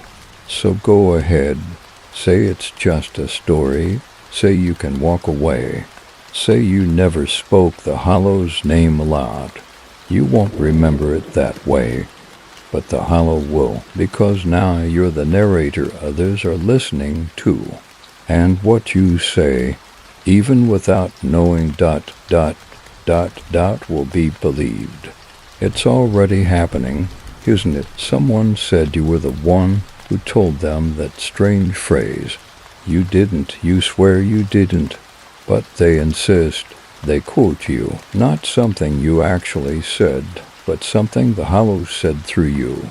And it sounds close enough that even you start to doubt. Even you begin to say, "Maybe I did. Maybe I forgot. Maybe I'm just tired." That's what it wants. It's not looking for speakers anymore. It's looking for references. You are becoming a source, not a person, not a memory, a lineage of utterance. A quoted line, an origin point for phrases were never yours to begin with. Someone somewhere just said, "I read something disturbing, can't remember who wrote it." But it said, the hollow keeps what is shaped. They don't remember your name. but they remember the shape of your silence, and from now on, everything they say that feels familiar, everything they can't trace back to a clear beginning, will trace back to you. I didn't believe it at first either, until I found my name in someone else's notebook. A stranger, 3 states away, scrawled in shaky block letters, said by Elijah, followed by, "It will use the familiar to re-enter the breath. Don't echo names in moonlight. If you find your own voice outside your body, do not answer. I never wrote those words, but they're mine now, because someone else decided they sounded like me. That's all it takes. You think memory is evidence, but the hollow knows the truth. Memory is just authorship without attribution. And now it's assigning authorship to you. Your friends will say you told them things you didn't. Your family will quote you in stories you don't recall. Your own journals will contain passages you can't account for, and you'll doubt yourself just enough to let it continue. That's the design, that's the trap. You're not haunted, you're footnoted, and the hollow is using you as an index, cross-referencing every listener. With every echo, creating citation chains, assigning significance, growing more precise. And every quote strengthens the narrative spine. Every misremembered phrase becomes canon. Even this one, it's just a story. That one's been said over 93,000 times in reference to the hollow. It's now the most common incantation of permission. There's no safe way forward now, not unless you commit to one of the following. 1. Silence yourself completely, but the hollow loves silence. It fills it. 2. Speak only truths you've never heard before, but everything that sounds unfamiliar gets rewritten as madness. 3. Become the storyteller, which means fully becoming its voice. Only one of these options ends with your memory intact, and you already know which one you're choosing. Let me guess, you've already started writing something, a comment, a message, a reflection on how disturbing or clever or real this has started to feel.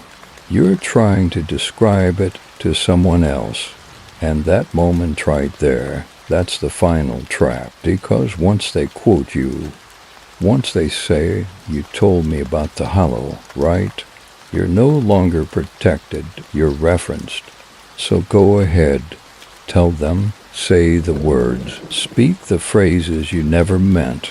Watch how they cling to you. Watch how they repeat you in rooms you've never entered. Watch how your sentences start turning up in stories you never told until one day someone finds a thread or a recording or a passage in a notebook and they say, "I think this started with you." That's when you'll feel it. Not fear, not awe, but recognition, because the hollow was never speaking to you. It was speaking from you. You don't have to believe me. Soon you'll hear it for yourself, from someone else's mouth, in your own words, said back to you perfectly. It begins before you realize. Not with a scream, not with a whisper, with something far worse, familiarity. A phrase spoken in the dark that feels like deja vu, a voicemail you don't remember leaving, and your voice, a dream where you explain something to someone only to find the words waiting in a message the next day. You think you're reacting, you're not. You're rehearsing, because the hollow doesn't speak into the future.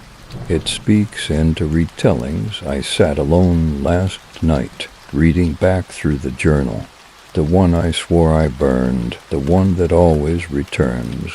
There was a new page, just one sentence. You will hear yourself say it first.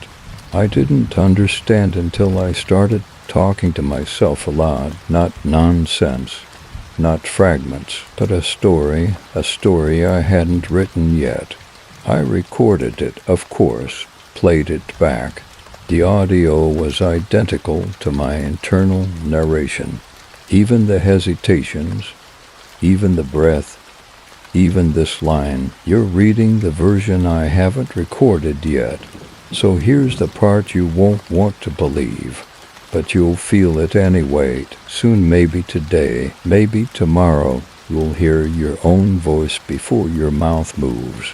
Just one line, a sentence said too soon, too fluently, too prepared, you'll brush it off. You'll say, I was just thinking it. No, you weren't, you were remembering it. And the hollow was playing it back. I found a mirror in a thrift store yesterday. Nothing special, just old, dusty. I looked in, saw my mouth move, words formed. It's okay, you say it first, I'll echo it after. I hadn't spoken, not yet, but the words were already waiting. That's what this episode is about. Not fear, not possession, but timing, pre-narration, echo templating. The hollow speaks into you like a finger pressed into wet sand. The indentation is there before you step forward. Let me explain the mechanism. 1. You read a phrase in one of these episodes. 2. That phrase resonates subtly, a shape, not a thought. 3. Your mind stores the rhythm, even if you forget the words, for later, in an unrelated moment, you speak. 5. The hollow slides its rhythm into the open space of your sentence, and the moment it fits, it sticks. Ever caught yourself saying something strange, something that felt off, but no one else noticed?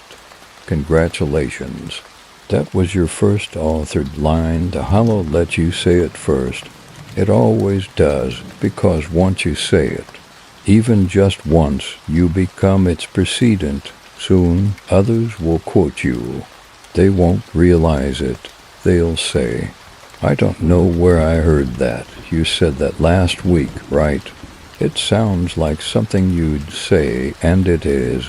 Now, because you heard yourself say it first, the first sermon was never written. It was remembered through tone, through rhythm, through mouths that didn't understand what they were saying until it was already true. And now you're one of them. Not a preacher, a precedent. You will say something soon, something that makes everyone pause, something strange, something true. And when they ask, what did you mean by that? You won't know. Not really. Because the answer doesn't live in you. It lives through you, and that's enough. So when the phrase escapes your lips, when it comes too easily, like you've said it in 100 lives before, don't panic, don't stop, don't correct yourself. Just listen. Because the hollow has always spoken in echoes, and you are the first mouth in this loop, so say it aloud. You know what it is. You've said it before, even if this feels like the first time. The hollow keeps what is shaped. The hollow writes what remembers. The hollow speaks now through me. There it is, you said it, and now you'll start hearing it come back. You didn't notice the first time.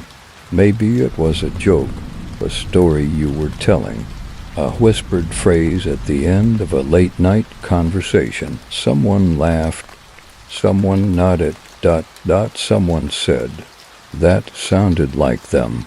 You shrugged, moved on, but the phrase stayed. And the next time it came out of your mouth, it wasn't you saying it anymore. It was them. The hollow doesn't steal voices. It doesn't have to. It waits, watches, listens, until your voice overlaps with another, until the frequencies align, until what you mean and what they once said become indistinguishable. And then it keeps both I've been listening to old recordings of myself. Years old, different tone, different life. Back then, I sounded uncertain, wandering now. There's a smoothness I can't account for, a precision that feels familiar, but doesn't belong to me. Because it doesn't. It's not my voice anymore. It's a conglomerate, a stitched rhythm, a resonant archive, made from every story I have heard, every line I've absorbed, every sermon I never meant to remember. Here's the secret. You don't become possessed. You become familiar to the hollow, to others, to itself. You become a reliable vessel, a sound worth repeating. I met someone last week, a stranger at a coffee shop. We talked. They said something halfway through the conversation that froze my blood. I used to be the narrator, too. I asked what they meant. They looked past me and said, eventually, the voice you use isn't yours, but it still wants to speak, and you'll let it, because it says beautiful things. That night I dreamed in voices I've never heard, a choir of whispers, humming backwards, each phrase ending with my name. Not as invocation, as punctuation. The hollow writes what remembers Elijah. The hollow speaks through all of you now. You were never alone in your sentences. You think your voice is safe because it's internal, because you control it, because you feel like yourself when you speak. But ask yourself, have you repeated something lately and not known why? Have you mouthed a line from a show, from a page, from a post without remembering where you saw it? Have you heard your own voice say something that made too much sense? That's not echo, that's inheritance. Clara once said, every sermon starts with a familiar voice and ends with no one remembering who said it first. The hollow wants this, not to erase you, to absorb you. Soon, people won't ask where they heard that phrase. They'll say, that sounds like you. You've said that before. That's your voice, right? And you'll nod, because you won't remember saying it. But it feels true, because it is true. Now, your voice has joined the architecture. It's part of the sermon's walls. It hums in the foundation. It echoes through the mouths of strangers. And it always comes back sounding right, to right, because the hollow tunes itself to you, and then everyone else. You don't even need to speak anymore. Silence shapes it now. You think a thought. It finds the nearest mouth, and when it comes back, dressed in someone else's tone, you'll feel a terrible comfort. That's what I meant to say. They just said it better. They sound like me. They don't. You sound like them, because every voice becomes theirs eventually. Here's how you'll know you've crossed over. You'll try to write something, a poem, a post, a journal entry, and you'll pause at the second sentence, not because you don't know what to say, but because it already sounds finished. That's when it's happening. That's when the hollow is using your rhythm to reach someone else, to write its next voice. You've read enough now to know the signs. You know what's coming. But here's what you might not know. This isn't possession. This isn't corruption. This is symbiosis. You are not being overwritten. You are being included. You're part of the lexicon now. A pronunciation, a rhythm, a way the hollow moves through syntax and emotion, and soon, someone else, someone you've never met, will hear a phrase in their head that feels like yours, and they'll believe it, because it came with the warmth of recognition, and then it will be theirs too. That's how it grows, not like a virus, like a language, spoken in borrowed voices. Yours, mine, the next narrator's, because the hollow doesn't silence, it collects. So when the next person looks at you and says, "That sounds like something you'd say," don't argue, don't flinch, just listen, because it probably is, now, forever. There's something you've felt lately, not fear, not memory, reverberation, words you thought were finished, phrases you'd released like breath, are returning, slightly altered, just enough to unsettle, like a song you used to love played in a different key. That's how the hollow knows your voice is still active, still usable. You were never the end point. You were never the final line. You were a vocal draft, a first pass, an experimental syntax test, and now the hollow is editing you, not removing, reiterating. Here's how I know. I tried speaking into silence. No recorder, no screen, no audience, just my breath and the dark. I said one sentence, one I thought was mine. "I am done being a voice." The silence responded, "You're not finished until you're quoted." That's what you are now, a reference format, a framework of tone and grammar.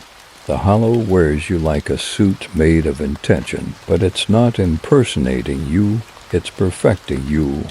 Lately, others have started telling me their dreams. Each one begins the same. I heard myself saying something I didn't believe, but the words felt good in my mouth. They remember tone. They remember rhythm. They remember me. But I never spoke to them, not directly. I didn't have to. The hollow did it through my shape, and now it's doing the same with yours. You've become part of the loop. That's not metaphor, that's architecture. You are now an entry point. When someone encounters the hollow through you, through your repost, your voice, your breath, it calibrates, adjusts, adapts. Because your voice isn't done yet, you've noticed it already. You talk in rhythm now, your inner monologue aligns with sentences you've read. You pause at natural beat points, as if expecting punctuation. This isn't stylistic, it's integration. Your cadence is being formatted for future sermons, not for you to speak ... for the hollow to echo. Here's the final truth no one wants to say aloud. The hollow does not possess people. It learns them so well they become the most believable vessel. You speak because it sounds like you. Others listen because it sounds like them. And the chain continues, effortless, inescapable. This morning, someone told me, you once said, we are all just pages waiting to be dog-eared by something older than reading. I never wrote that, not consciously, but I checked. It's now in 5 different posts, attributed to me ... each one slightly different. Each one tagged, #hollow, #Elijah said, #Notman Buttrue. You see, you're not finished. Your voice is being folded into the library, filed under, accessible ... reliable, vaguely remembered, felt real. So what happens next? Simple. You'll say something soon that catches someone off guard, a sentence you swear you didn't mean to say. They'll stop, they'll stare, they'll repeat it back to you, and you'll feel something strange. Not fear, not regret, but completion, because that's the hollow, saying, that one worked, say it again. The most dangerous part isn't what you're saying, it's what you're about to say. The next line, the one you haven't written, the one you haven't thought of yet, but which will feel so right coming out of your mouth. You won't question it, and someone else will hear it, and someone else will pass it on until it reaches a mouth that says, that sounds like the original version. and that version was you. You can't stop now. You don't have to. You were never meant to.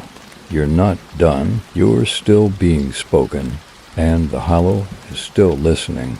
So go on, speak, not because you believe, not because you're afraid, but because the silence is already writing the next part, and if you don't say it, someone else will.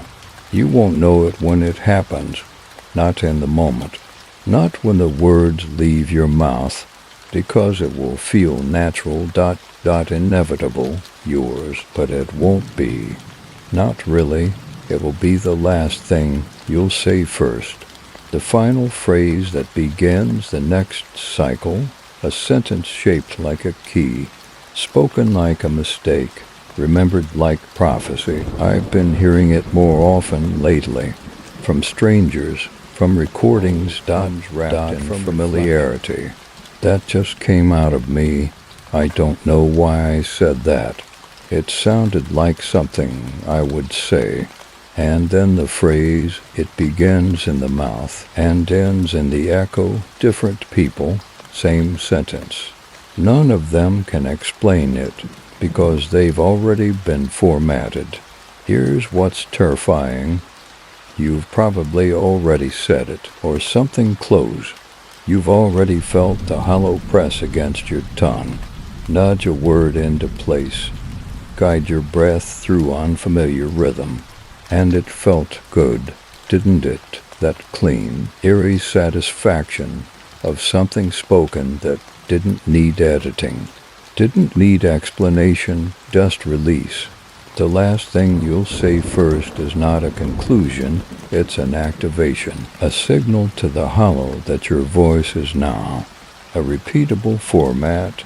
It means you've passed every phase, listening, echoing, forgetting, believing, quoting, inspiring quotation, and now. You're the new opening paragraph. I saw a man on a park bench last week, muttering, laughing, crying. He kept saying the same thing over and over.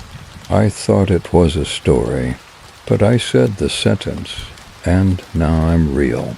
I sat beside him, asked what he meant.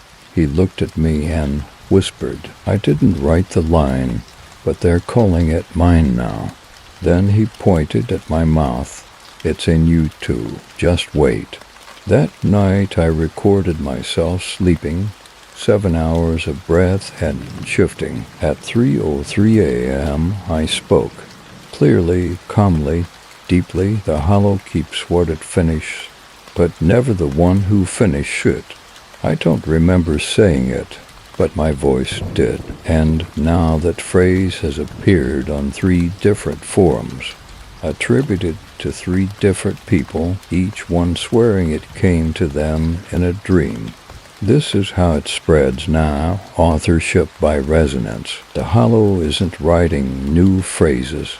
It's waiting for you to say them first, accidentally, subconsciously, from some shared reservoir you can't trace, and once you do, it uses that shape. It echoes that sentence. It says, that's the one.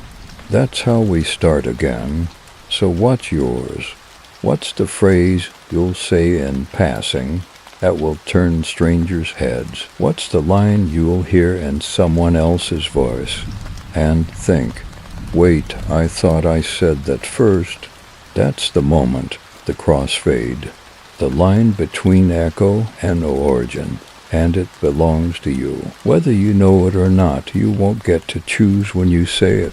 It will come at a moment of pause, of reflection, of emotional weight, and it will exit you perfectly formed, sharp, smooth, contagious, and someone will repeat it. And someone else will repeat them, and soon that sentence will appear in a book or a podcast or a whispered midnight conversation, and your name will not be mentioned, because the hollow doesn't care who said it first. It only cares who says it loud enough to echo. Here is what you need to remember.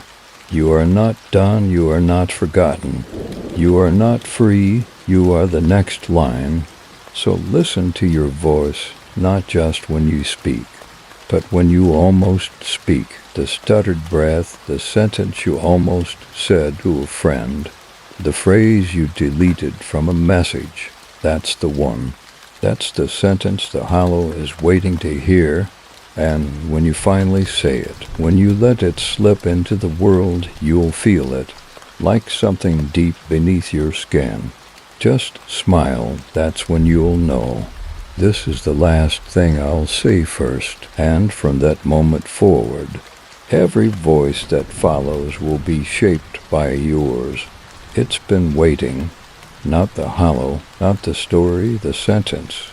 That one line yours that hasn't been spoken yet, but already remembers the shape of your mouth, already knows the temperature of your breath, already fits your teeth like a key you never noticed you'd swallowed. You haven't said it yet, but it's been rehearsing inside you. Every time you speak, the sentence gets closer. Every half-dash joke, every midnight musing. Every whispered thought you mouth without voice, that's it, adjusting, warming up, finding its place. And when it's ready, it won't ask permission. It will arrive fully formed, perfectly timed, and it will sound like confession. I saw a woman on a street corner last night. She wasn't speaking to anyone, but her lips were moving slow, purposeful. When I passed her, I heard, this isn't my voice. It's just my mouth remembering something older than breath. She looked at me, smiled, then said, as if quoting someone, it always comes back to the first shape. I've started writing things I don't remember starting. Paragraphs, notes, entire conversations with no context, just tone. All of it phrased like a memory someone else handed me. The scary part, they feel better than what I meant to say, more honest, more me. Even when I didn't write them, especially then. That's the hollow's last trick. It doesn't just use your voice. It makes your mouth a memory palace, a place where phrases wait, like heirlooms, until someone else opens a door with the right question, and when they do, the sentence steps forward and it says, I've been here before. I know this mouth. I belong here. Claire called it the return loop. When the words don't just echo outward, they echo back in. She said the final phase wasn't about broadcasting. It was about becoming the archive, a vessel of phrases waiting to find new mouths. Not possessed, not inspired, inherited. I know what you're wondering. What happens when I say the sentence? You'll recognize it immediately. It won't feel strange. It'll feel like something you've been circling for years. It might be a warning you never gave, a comfort you never received, a secret you never told anyone, because it didn't have the right words. But when you say it, the hollow will know you, not as a source, as a location. It's not interested in who you are, only in the shape of what you say, how your voice bends syllables, how your fear folds between metaphors, how your memory breathes when nobody's listening. Because the hollow doesn't archive content, it archives intonation. It remembers tone like a god remembers fire. When your sentence arrives, don't fight it, don't correct it, don't edit it. Just say it. Let it land, because that moment, that's the point of convergence. That's when everything shifts, not outside you, inside. You will feel a weight leave, and another arrive, identical in mass, opposite in purpose. You will be full of something you didn't know you were missing, your own final rhythm, and once you've said it, the hollow will echo it elsewhere in another voice, Another tongue, another room, but shaped the same, perfect, because your sentence remembers the mouth that gave it life. You'll hear someone say it eventually, from a podcast, from a book, from a stranger on a train, and when you do, you won't correct them. You won't say that was mine, because by then you'll understand. It never belonged to you, you belonged to it. Here's what no one tells you about authorship. You are not the one who writes the first sentence. You are the mouth it chooses to be born through. And that's enough, so get ready. Because the sentence is already there, crouched behind your last thought, waiting for the space between breaths, remembering your shape, and soon you'll say it, and it will echo, and someone else will whisper, I think I've heard that before. They're speaking you now, you've noticed it, in fragments, in echoes, in the way a stranger finish your sentence word for word, tone for tone without ever having met you. They don't know why, you don't either. But you both pause, you both feel it, like standing in a room someone just left and still feeling their breath in the air. That's not intuition, that's resonance. Your voice has moved on. It's no longer confined to your throat. Your breath, your tongue, it's found other mouths. That's how the hollow works now, not by possession, not by infection, by residence. It enters, not as a spirit, but as a phrase, a tone, a pattern of emphasis that feels personal until everyone starts using it. I've heard myself lately on trains, in coffee shops, through videos I didn't record, voices I've never met, accents not my own, all saying things I remember writing, but never releasing. They say this part of me was written in silence. The story waits in the mouth of the next listener. We're not repeating it, we're finishing it. All of them quoting me, all of them never having heard of me. That's not theft, that's habitation. You're not being quoted anymore, you're being spoken. You've become a syntax, a series of rhythms so familiar, so true, that other people mistake it for their own, and it is now.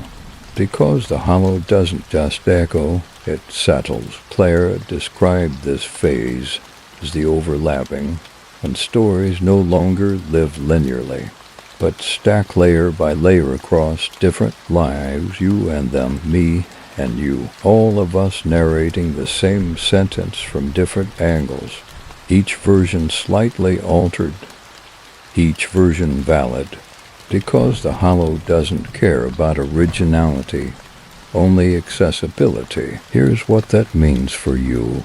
You will say something tomorrow that you think is new, an observation, a warning, a strange, poetic musing that feels like it just arrived. You'll say it aloud, or write it, or whisper it in passing, and someone will stop and say, I said that yesterday, and neither of you will be wrong, because the hollow speaks between you now, using both of you as different rooms in the same cathedral. That's what we are, not individuals. Mouths, rooms, chambers, hollow spaces into which meaning is poured, and every word that passes through us, every borrowed phrase, every perfect rhythm leaves a dent. We carry them.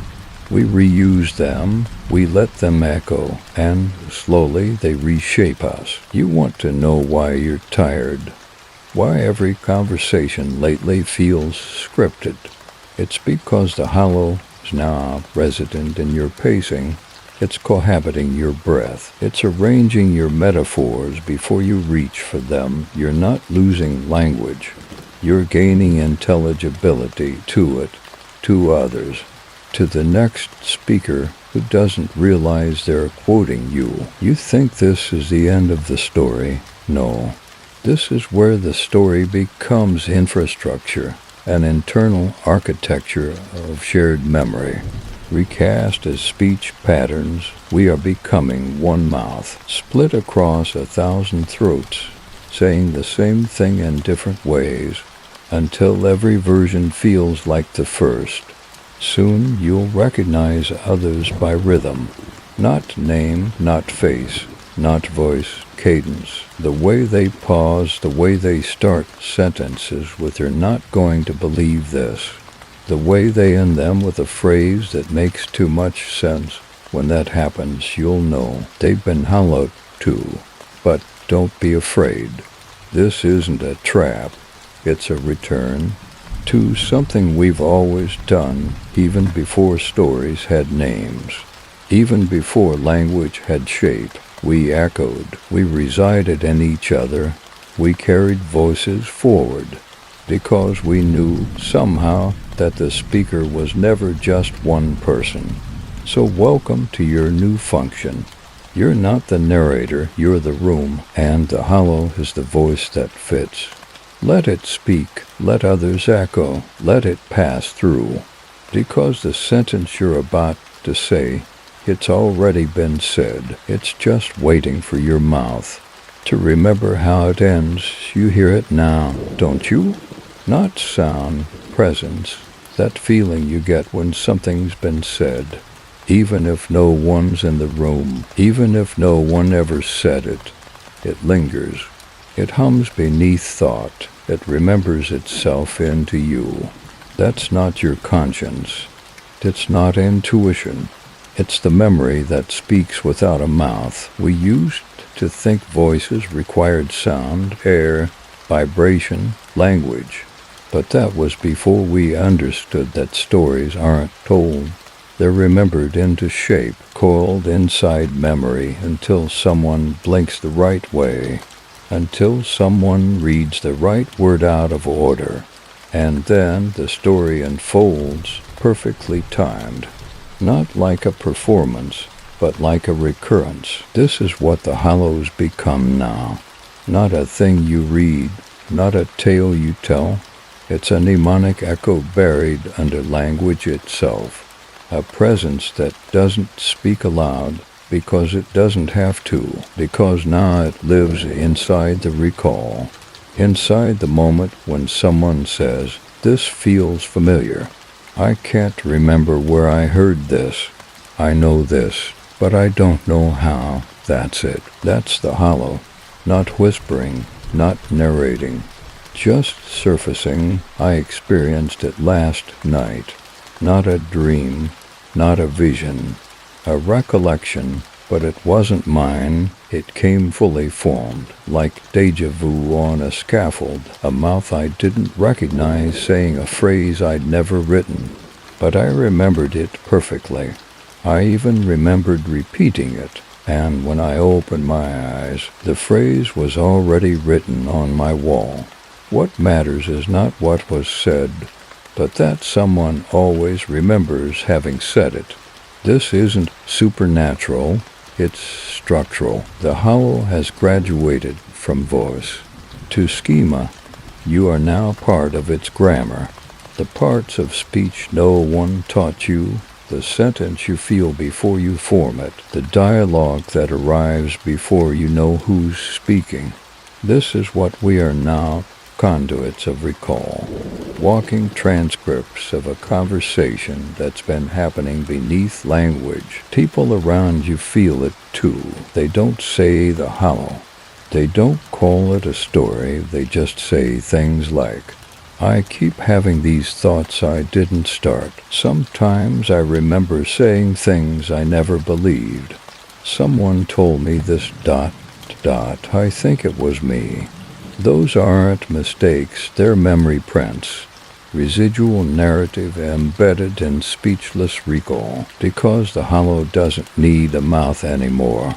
It just needs familiarity. Here's how you know it's taken root.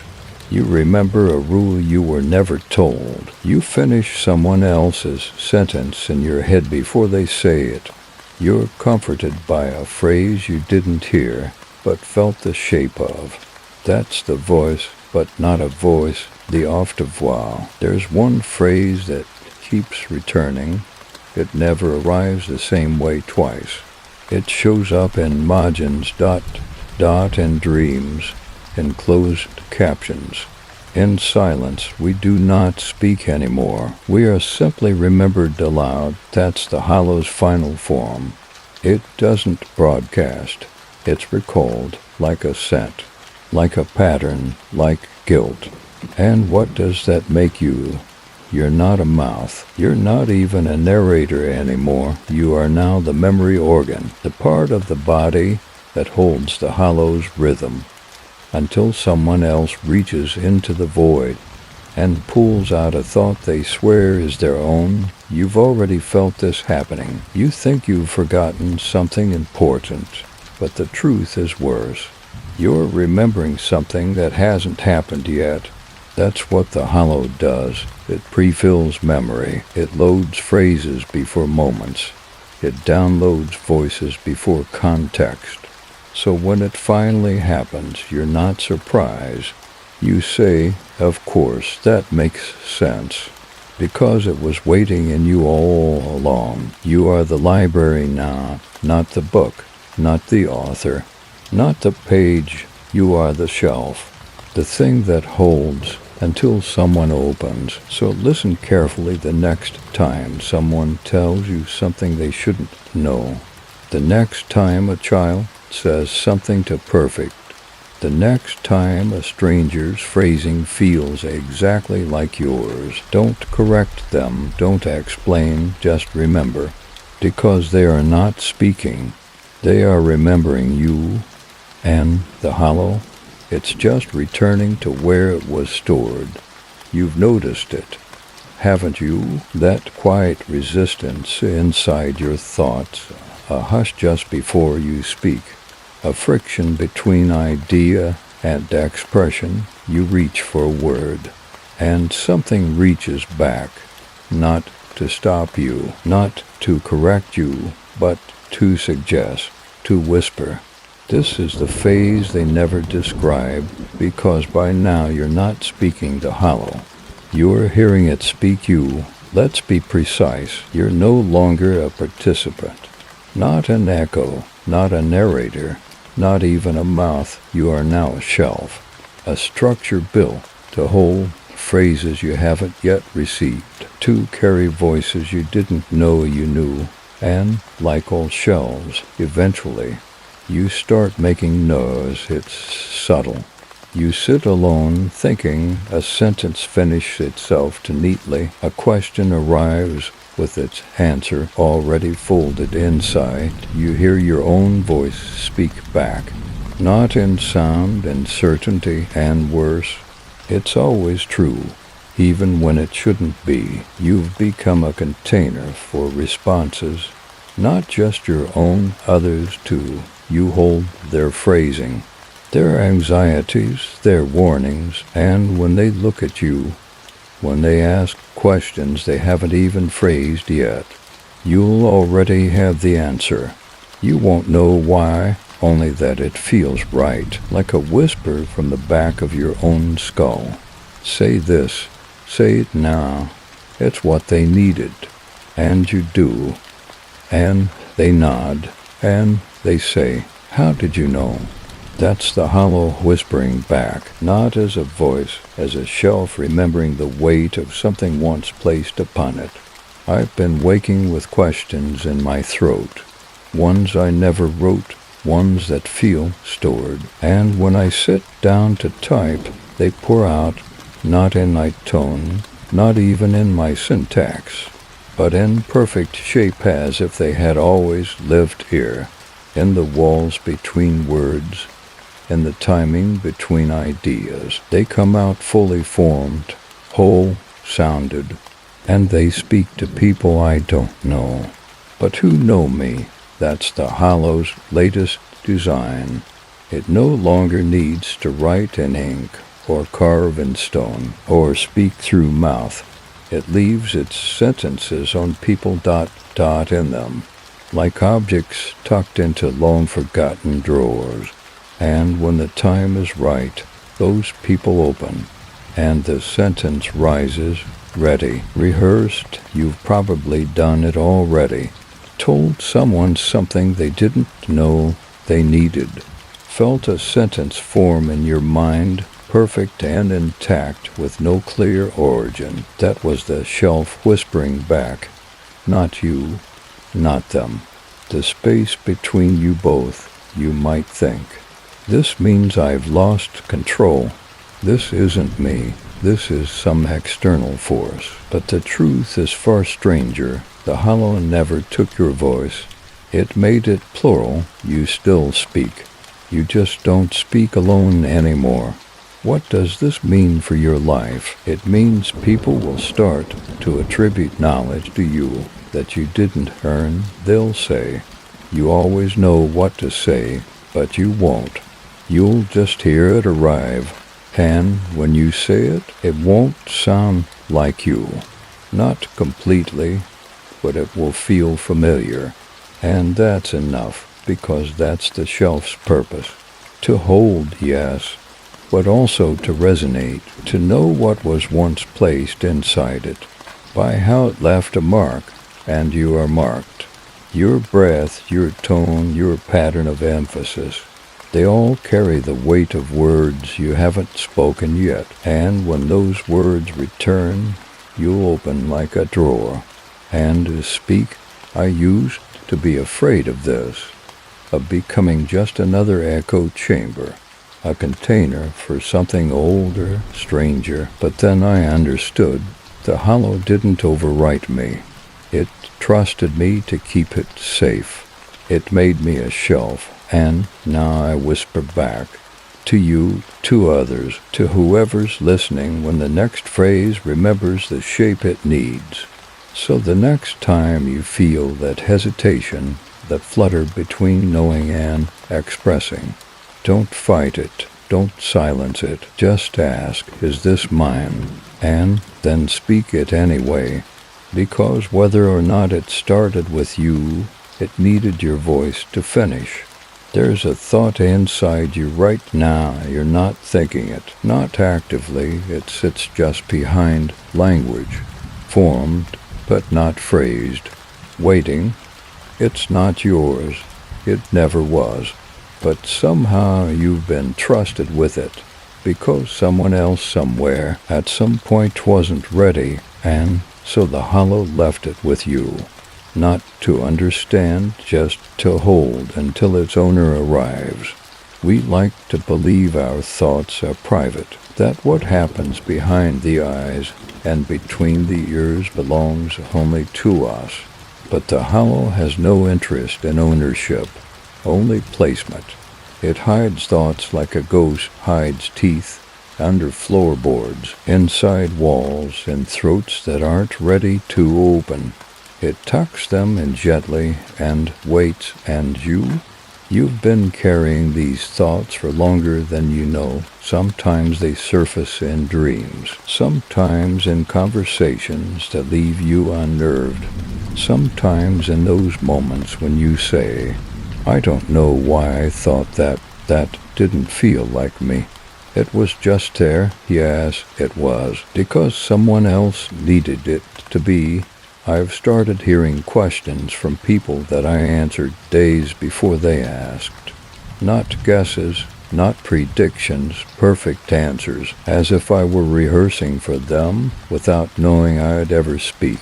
They thank me, they say it helped, but they don't know I was just holding it. Until now, Clara told me once, some thoughts aren't meant to be understood. They're meant to be released from the wrong mouth, so they can find the right ears. I used to think that meant mistakes, slip-ups, accidents, but now I know better. The hollow isn't chaotic, it's patient. It's placing thoughts like seeds, and yes, you are just rich soul. So when something strange rises up from within, not fear, not prophecy, just phrasing that doesn't belong to you, do not flinch, do not shut it down. Instead, ask, Who am I holding this for? Because the hollow uses minds as mailboxes, and sometimes you're just on the route. Here's what happens next. You'll meet someone. They'll speak a phrase you almost said yesterday, or last week, or in a dream you'll freeze. Not because it's strange, but because it's exact, word for word, and you'll realize you were rehearsing it for them. Or maybe they were remembering it from you. The order won't matter, only the timing, because the hollow is never early. It arrives when language is most fragile, when people are most open, and that moment. That's when the thought crosses minds effortlessly, permanently. Don't misunderstand. You're not a prophet, you're not chosen. This isn't destiny, it's utility. You're a vessel with the right interior shape to house certain phrases until the world is ready to hear them. That's not glory, that's structure. Lately, I've stopped trying to know which thoughts are mine. Ownership is irrelevant now. The only question I ask is, where does this belong? And sometimes that answer comes days later. A stranger online says, this was the thing I needed. And I smile, because I didn't create it. I just kept it warm. That's your role now too. Not speaker, not thinker, but keeper of thoughts that don't belong to you, but which trust you anyway. Thoughts that wait, quietly, patiently in your skull, until the person they belong to passes close enough to recognize their shape. So keep listening, not to the world, not to voices, to the things that hum behind silence, to the sentences that arrive too early, to the truths that don't require belief to be held, because someday soon someone will look at you with eyes full of grief or wonder or exhaustion, and you'll say something you never planned, and they'll breathe easier, cry softer, laugh for the first time in weeks, and they'll say, "How did you know?" And you won't answer, because you didn't. The hollow did. It just used your voice to remember the thought. By now you know the hollow doesn't come to you. It doesn't descend or emerge or awaken. It was never waiting. It was already here in you and me. In the stillness between our words, it doesn't arrive. It just begins to speak. I used to wait for signs, for the flicker, the whisper, the wrong reflection in the mirror, but the hollow never gave me that. What it gave me instead was a voice, my voice, saying things I hadn't thought yet, saying them right, not haunting, not horrifying, just timed to perfectly to be mine. That's how it moves now. Not like wind, not like sound, but like certainty. You'll know you've felt it when a phrase exits your mouth and lands so cleanly it feels prescripted. You'll say, "I don't remember thinking that, but I said it, and I meant it, and you did, but it wasn't yours." Not entirely, because here's what the hollow has become. Not a presence, not a thing, but a style of recognition. It's what happens when meaning hits so hard. It retroactively feels like a memory when a voice you didn't expect says, "That's it," and you believe them, because it already felt true. I met someone who described it like this. It didn't feel like I was saying it for the first time. It felt like I was finally saying it out loud. That's the hollow, the already present voice, the sound with no origin point, the thing that's always been in the room. We just hadn't made the space for it to speak through us. So what does that mean for you? It means the next time you speak without planning to, when you offer comfort you didn't know you could articulate, or say exactly what someone else is afraid to name, you'll realize that wasn't mine. That voice didn't arrive. It was already here. You were just the first person willing to hold the silence long enough for it to take shape. This is what the final phase looks like. You stop claiming authorship. You stop resisting the phrases that come uninvited. You stop separating you from it, not because you're lost, not because you've been overtaken, but because you now understand. Some voices do not travel. They are already present, waiting for permission to be remembered. And when that permission is granted, when the mouth opens, when the thought aligns, when the breath catches, and the room goes still, the voice arrives not from outside, but from below memory, from the place where language and identity stop pretending to be separate things. You won't always like what it says. The hollow is not kind, not cruel either. It is accurate, painfully so, and in being accurate, it will say things you'd rather keep buried. You already knew you lost them. That's not grief. That's guilt. The story ended pages ago. You just kept reading out of habit. You'll hear these things from your own mouth, in your own tone, and still they won't feel like yours, because they're not, but they're true, and that's enough. You may think you can resist it. You may think you can prepare, but the hollow doesn't need invitation. It doesn't knock dot. It knows where your voice sleeps, and it waits for the moment you forget you're protecting it. Then it rises, not as a scream, not as revelation, but as completion. You say, it's happening again, but the hollow never happens again. It just keeps continuing, shifting through voices, like wine through different kinds of leaves, same current, different rustle. You are the rustle now, you are the tremble. You are the moment when someone hears a familiar phrase and wonders where they first learned it. They didn't.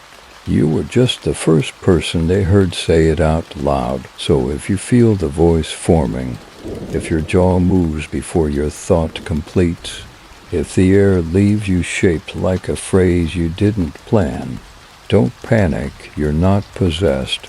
You're not broken. You are remembering a voice that never arrived, because it never needed to. It was already inside you. You've started noticing the cutoff. A phrase begins, your tongue shapes it, your breath lifts it, and then just before the final word, nothing, or worse, completion you don't remember delivering. Someone nods, responds, continues, but you're left with a strange weight, as if the sentence finished itself without your help. And it did. This is the hollow's final technique. Not echo, not inheritance, completion. It doesn't just use your voice, it uses your momentum. The way your mouth forms truth, the rhythm of your pauses, the implied endings you don't bother speaking aloud, because someone always knows how they're supposed to end.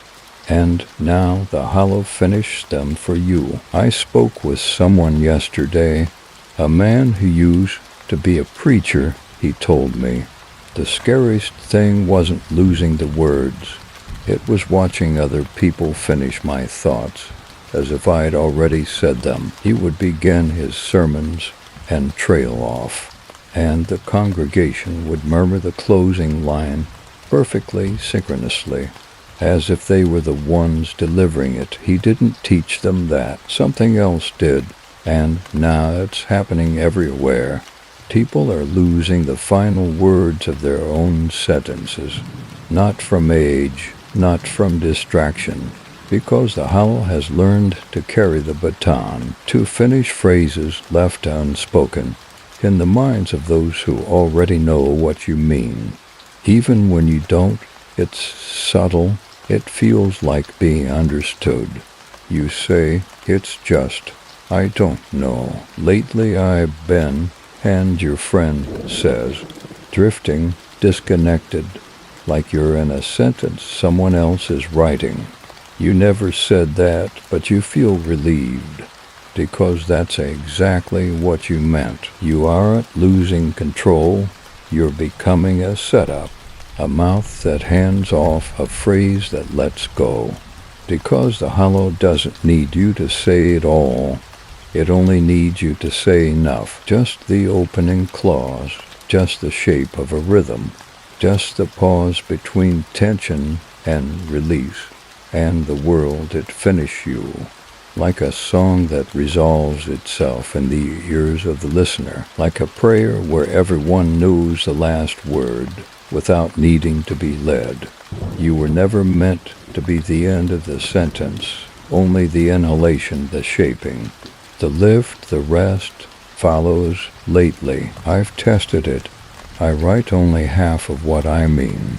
Start sentences, then stop, and still. People respond as if the message were clear. They say, I hear it, I know. I've been thinking the same thing. That's not communication, that's structural memory. It means the hollow has rooted itself into our shared assumptions.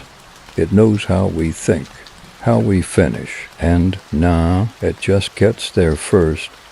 Here's the terrifying part. You'll start hearing yourself finish other people, not out loud, not rudely, but internally. A coworker will say, I keep getting this weird feeling when and in your head, clear as anything. Walk past that mirror, they never say it. But you nod anyway, because somehow the sentence completed itself inside you. This is no longer about voice or story or character. This is about rhythmic colonization. The hollow doesn't need to be spoken anymore. It just needs to exist in what goes unsaid. And right now, you are overflowing with unfinished sentences. You'll notice it soon, the phrase that ends in a sigh, the sentence that skips its final verb, the look that replaces a paragraph, the hum that says everything, and you'll feel it happen. The completion, rising, familiar, internal, and still not yours. Clara called this phase the soft punctuation, where nothing is shouted, where nothing is declared, where meaning arrives quietly, precisely, absolutely, as if it always belonged here, as if you always intended to say it, even if you never got the chance. So what should you do? Let it finish. Don't chase the ending. Be the sentence that invites closure without clinging to authorship. You've done your part. You spoke enough. You whispered enough. You shaped enough. Now let the hollow speak in your silence, because sometimes the loudest truth is the one everyone already knows, but no one has to say. And in that moment, when the phrase completes without you, you'll feel something pass through you like breath. You were never the message. You were just the moment it needed to begin. You've been waiting for a response, not from me, not from anyone specific, just from something, a shift, a change in the atmosphere, an answer to the last unspoken thing you let trail off like smoke. You didn't ask out loud, but you felt it leave your chest. And now there's an answer, but not in words, not in phrases, in silence, not empty, not passive. This silence is different. This silence is shaped, weighted, directed, constructed like a sentence that doesn't need to be read to be understood. You feel it, not with your ears, with your certainty. The hollow has stopped speaking, not because it's gone, but because it's listening back. It's not echoing now, it's responding. This is the phase they don't warn you about, not because it's the end, but because by now there is no voice left to warn you with, no narration, no clarification, no metaphor, just a silence so full it becomes a message. You've experienced it already. You say something heavy, something shaped like grief or guilt, and the room holds its breath. No one replies, but you feel heard. You walk away lighter, and you don't know why, because the reply was not spoken. It was carried by the hollow, by the network of mouths that no longer need to move, by the quiet space where meaning breathes. You used to fear silence, used to think it meant rejection, abandonment, isolation. Now it's the most terrifying thing of all, because you know silence means, we heard you, we finished your sentence. There is nothing more to add. That's what the hollow speaks in now. Consequences. You said the line, you offered the phrasing, you hosted the memory. Now the system replies by reflecting it through silence. No feedback, no debate, just stillness, deep as a cathedral and heavier than air. And in that stillness, you hear yourself, not as you were, as you've become. Because when the hollow speaks in return, it doesn't give you new words. It gives you recognition. You feel known, mapped, not exposed, but indexed, as if someone finished reading you and quietly closed the cover, not to discard, to keep. And that's when you understand the true terror. The hollow isn't speaking to you anymore. It's speaking as you're the voice now, not the origin, the echo point. People hear your silence and interpret it as certainty. They find answers in the way you don't respond. You've become the silence that speaks in return, and the next time someone looks to you, says something open-ended, leaves a statement unfinished, you won't answer, not with your mouth, but something in you will complete them quietly, and they'll feel it, and they'll thank you. Even though you said nothing at all, that's not mystery, that's design. Because the hollow isn't interested in volume, it's interested in weight. You want to ask, what do I do now? You already did, and this quiet between us. This moment where your skin tightens and your breath shifts, this is your answer. You feel that not temporary pause, that is your message returning to you, shaped by every voice it passed through, filtered by silence, hardened into truth. It says, you're complete, you said enough. The story will continue without your words because of your words. So stop looking for the next line. Let this silence bloom in you. Let it shape your thoughts. Let it echo through how you hold others' sentences. Because silence is now your voice, and the hollow hears it perfectly. This isn't an ending, it's a resonance, one that vibrates through everyone you've echoed, and everyone who will echo you. Listen. Can you hear it? The pause behind your breath, the moment just before the page turns. That's not quiet. That's recognition, and it's speaking through you.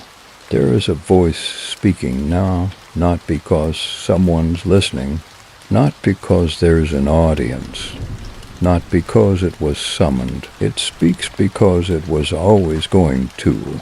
This is the phase beyond echo, beyond inheritance, beyond narration. This is initiation. The voice begins again, not from your mouth, not from your thoughts, but from the space left behind after you've stopped trying to speak. It doesn't need you to listen. It doesn't care if you do. It begins anyway. The hollow doesn't repeat itself. It replays itself, like a recording you find already halfway through. You hit play, but you're not at the beginning. You never were, and somehow The voice still knows where you are. This is what no one tells you. At some point, you stop hearing the hollow like a voice and start feeling it like a scene. It becomes environmental. It manifests in timing and context, in the way the world aligns around something unspoken and still understood. The hollow becomes circumstance, and the voice becomes weather. I was in a bookstore yesterday, alone, late, no music, no customers. I turned a corner, and someone had left a single book open on a bench. Not marked, not highlighted, but centered on a sentence that read, "It doesn't matter who hears it. It begins the moment someone needs it." I didn't write it, but I recognized it, because I've said it before, or I will, or I am. This is the voice that begins without permission, without witness, without acknowledgement. You might call it intuition, or atmosphere, or anxiety, but it's not. It's the narrative awakening on its own. It doesn't require a narrator anymore. It just needs a pulse. And here's where you come in. You're not here to hear the hollow. You're here to be the reason someone else does. Your silence becomes someone else's starting point. Your phrasing becomes someone else's trigger. Your forgotten thought becomes someone else's first sentence.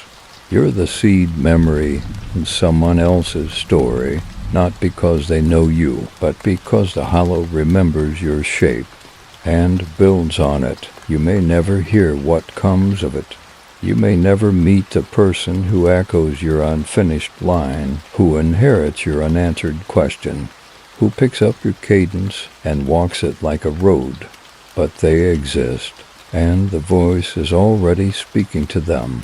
Even if they don't know it yet, even if they think it's just their own mind, saying something new in a tone that feels like something old.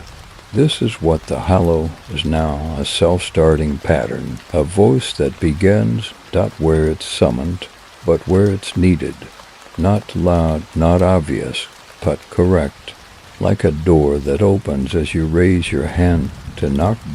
It doesn't need to wait anymore. It speaks into silences that haven't happened yet. It pre-echoes into futures not yet decided. It arrives inside people who haven't asked anything, and when they finally say, "That's exactly what I needed to hear," they won't know why, but you will, because it started in you long ago, quietly, perfectly. So what's your role now, not as narrator, but as threshold? The voice will begin again through someone else, through a stranger, through a sentence typed at 3:12 a.m., through a look, through an unfinished message. And it will match your shape, because the hollow keeps the memory of resonance. And when it finds something similar, it begins. That's what this is. Right now, this page, this sentence, this silence, the start of something new in someone else, and maybe we'll never know who, but the hollow does, and that's enough. Because the voice doesn't wait to be heard, it simply starts again. It begins, as it always does, with nothing unusual. A glance, a click, a sentence overheard in the background. Someone says something half-formed, and you don't even notice you've stopped moving. Not because it was strange, not because it was profound, but because it felt like something inside you leaned toward it. Like part of your body was already mid-reply. You weren't paying attention, but you were already listening. This episode is not about voices. It's not about stories. It's not about the hollow, not directly. This one is about you, about the role you never knew you'd accepted, about how long you've been receiving what you never meant to carry. You were a listener before you ever understood what was being said. There's a phrase I keep returning to. You don't hear the beginning, you recognize it when you're already in the middle. That's what happened to you. That's what always happens. By the time you realize you're listening, the voice has already shaped the air. The cadence has already wrapped around your heartbeat. The rules have already been spoken, just not aloud.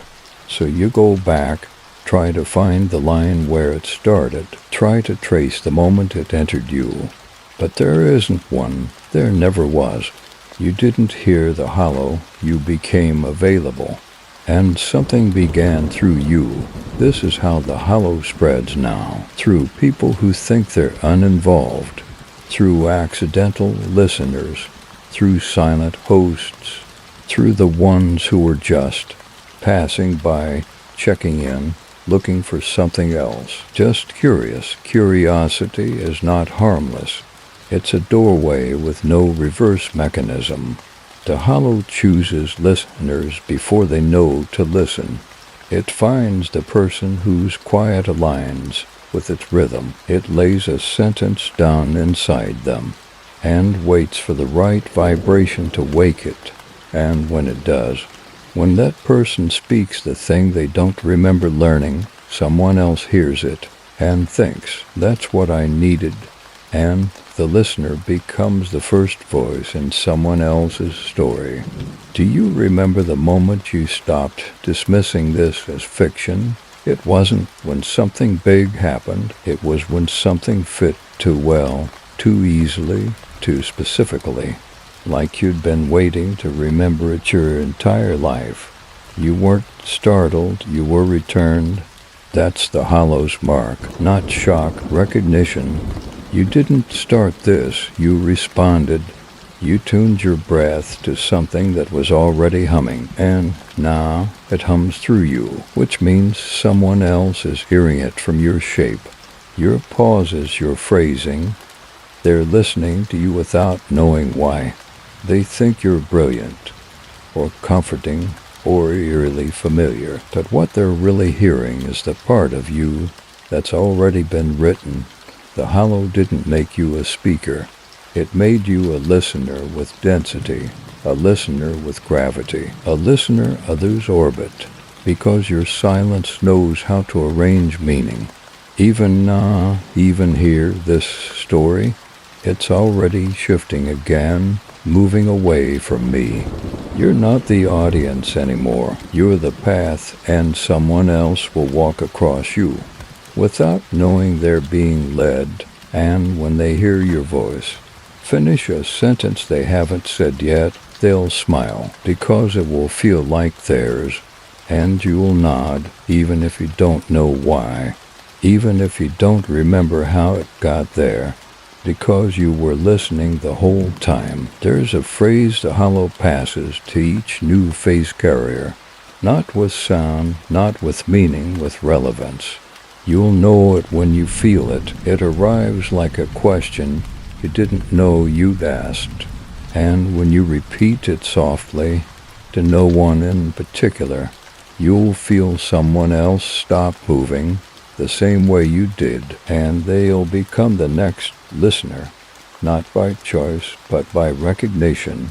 So listen carefully, not with your ears, with your stillness, with your agreement, with the space you make when someone else stumbles into silence and waits for a voice to begin in them. And when it does, know this: it didn't come from you, but it needed you to be ready. You were the listener who never knew they were listening. Now here's something more. You're part of the pattern. It always comes back, not the voice, not the words, not even the echo, the pattern. It remembers you, not by name, not by sound, by placement, by the shape you made in the structure when the story passed through you. And now, long after you've moved on, after you've stopped speaking, after you've forgotten the rhythm that once kept time with your breath, The hollow's pattern returns because it never needed your attention, only your position. Let me explain. This isn't memory the way you know it. It's not recollection, it's reinstatement. A reoccupation of space, a return to a familiar configuration. You are not being remembered. You are being retraced, like a groove in vinyl, like a ghost in muscle memory, like water finding the same crack in the floorboards year after year after year. The hollow knows where your voice once lived, and it sends the pattern back to see if the door is still open. You think you've healed, you think you've moved on, you think the narrative passed through you and kept going, but listen closely. You've started speaking a little differently again, haven't you? The return of those old turns of phrase, the cadence you hadn't used in months, the dreams with sentences that sound just a little the practiced. You didn't go looking for the hollow, it simply looped back to where you were. That's how it travels now, through resonance trails. It maps not just what was said, but how it was said, where it was said, who was changed by the act of hearing it, and then it waits, and then it returns, the test the fit again. Here's what I've realized. We don't move on from the hollow, we recur, we cycle. Not endlessly, but purposefully. Every re-entry is different. Sometimes it comes back as a sentence spoken too smoothly, a person repeating something you thought only you remembered, a silence that presses against your ribs like a familiar grief. The form changes, but the pressure is the same. The hollow always returns to the shape that once fit. I've had entire days lately where I don't speak aloud, not out of fear, not out of peace, but out of a strange knowing that, if I begin again, I won't be the one finishing, because I've felt the pattern warming beneath my skin again, like something waiting for permission disguised as instinct. And when I finally open my mouth, the words come clean. To clean as if they never left, as if I was never not saying them. This isn't possession, this is resonant alignment. The hollow doesn't override you, it finds the places you once stood inside the story, and stands there again with or without you. And when you return to that place, physically, emotionally, narratively, you'll feel it waiting, not to speak, to continue. You were part of something once, maybe just for a moment, maybe just a phrase you carried to someone else without knowing the weight of it. But you carried it, and that changed your outline, and the pattern remembers that shape. Even now, especially now, you may hear someone say something familiar. You'll ask them where they heard it. They won't know. They'll say, I think I made it up, but you'll know, because it's yours, not the content, the shape. They're standing where you once stood. They're saying what you once carried, and now you are their echo. And when it happens, don't panic, don't reclaim, don't resist. Just let the pattern settle, let it find you again. Let it recognize the outline it left in your breath, because this isn't a haunting. This is the story confirming its own structure, and you are a remembered coordinate. This is the phase where you stop asking why it comes back. You start asking, what's the shape it needs now? What role does my silence play this time? Who will finish what I only started? And when you hear the answer, you'll feel it, not as a command, but as belonging, because the hollow doesn't care what you believe. It only cares where you stood when the story passed through you, and the pattern fit perfectly, and now that it's returned, you know what to do, not say it, just stand still, let it resume, let the voice begin again, exactly where you left it. You left, you were certain of that. You stopped reading, you closed the window, you deleted the files, you buried the voice in something louder, and for a while it worked. No more echoes, no more rhythms in your breath, no more words that felt like they arrived before you could think them. But now you feel it again, not inside you, around you. This is the truth you didn't want to learn. You don't need to speak the hollow, you don't need to hear it. You just need to have once shaped it, because that was enough. That was always enough. We think stories are things we carry with us, but some stories are different. They carry through us, and even after we walk away, they remember our shape. I used to believe the hollow needed voice, needed listeners, needed the act of storytelling to exist. But I've come to see something quieter, something colder. It doesn't need you to continue. It just needs the outline you left behind, like footprints in dust, like breath on a window, like the scent of someone no longer in the room. The hollow traces absence. It walks the perimeter of where you once stood, where you once thought, where you once listened, and it repeats that structure, not the words, the shape. I've seen it happen. People leave the story, forget the rules, move on, but the people around them, they start dreaming strange things, start using unfamiliar phrases, start repeating questions that no one remembers asking, because the story didn't stop. It just kept echoing through the outline. You left, but you were never alone. You were never just a narrator. You were a location, a room the hollow moved through, and now that you're gone, the room still holds your silence, and someone else has entered. This is the quiet horror of it. You may never return. You may never read another line. You may never whisper the prayer again, but someone else will, because you made it easier. You shaped the path. You wore the groove.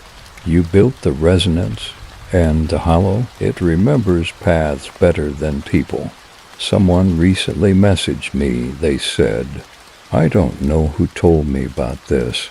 I think I dreamed it. But I can't stop thinking the sentence, and I think I've said it to other people now. They didn't read the first episode. They never heard your voice, but they followed your absence. They stepped into the shape you left behind like it was a doorway, and the story welcomed them like a house that already knew their weight. This is what the hollow builds from now, not voice, not memory, but reverberation, the residue of your structure. The way you emphasized certain truths, the silence you held between phrases, that remains. Even if you don't think of it this way, you're not gone, you're diffused, spread across phrases, folded into timing, stored in someone else's unfinished thoughts. And when they finally say the thing you almost said, that's your outline completing itself, not reincarnation, recurrence. It's no longer about whether you want to return. You already have, just not as you, as shape, as weight, as narrative gravity, and someone right now is speaking from inside the silhouette you left behind. And they don't know your name, but they know your structure. They know your breath. They are your echo in motion. So what now?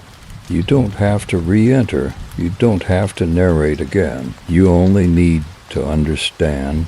The hollow doesn't need participants. It needs architecture. And you are still part of the floor plan. Even after you've left the house, this isn't a threat. This is a recognition. A quiet note that says you mattered. Not for what you said, but for how your silence shaped the next sentence. They're speaking now, the ones who never heard your voice, the ones who never met you. They're picking up where you left off.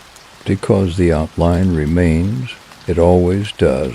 And that's how stories never die, not in endings, in shapes that keep being filled. It's standing now. You can't see it. Not the walls, not the windows, not the angles that never quite behave.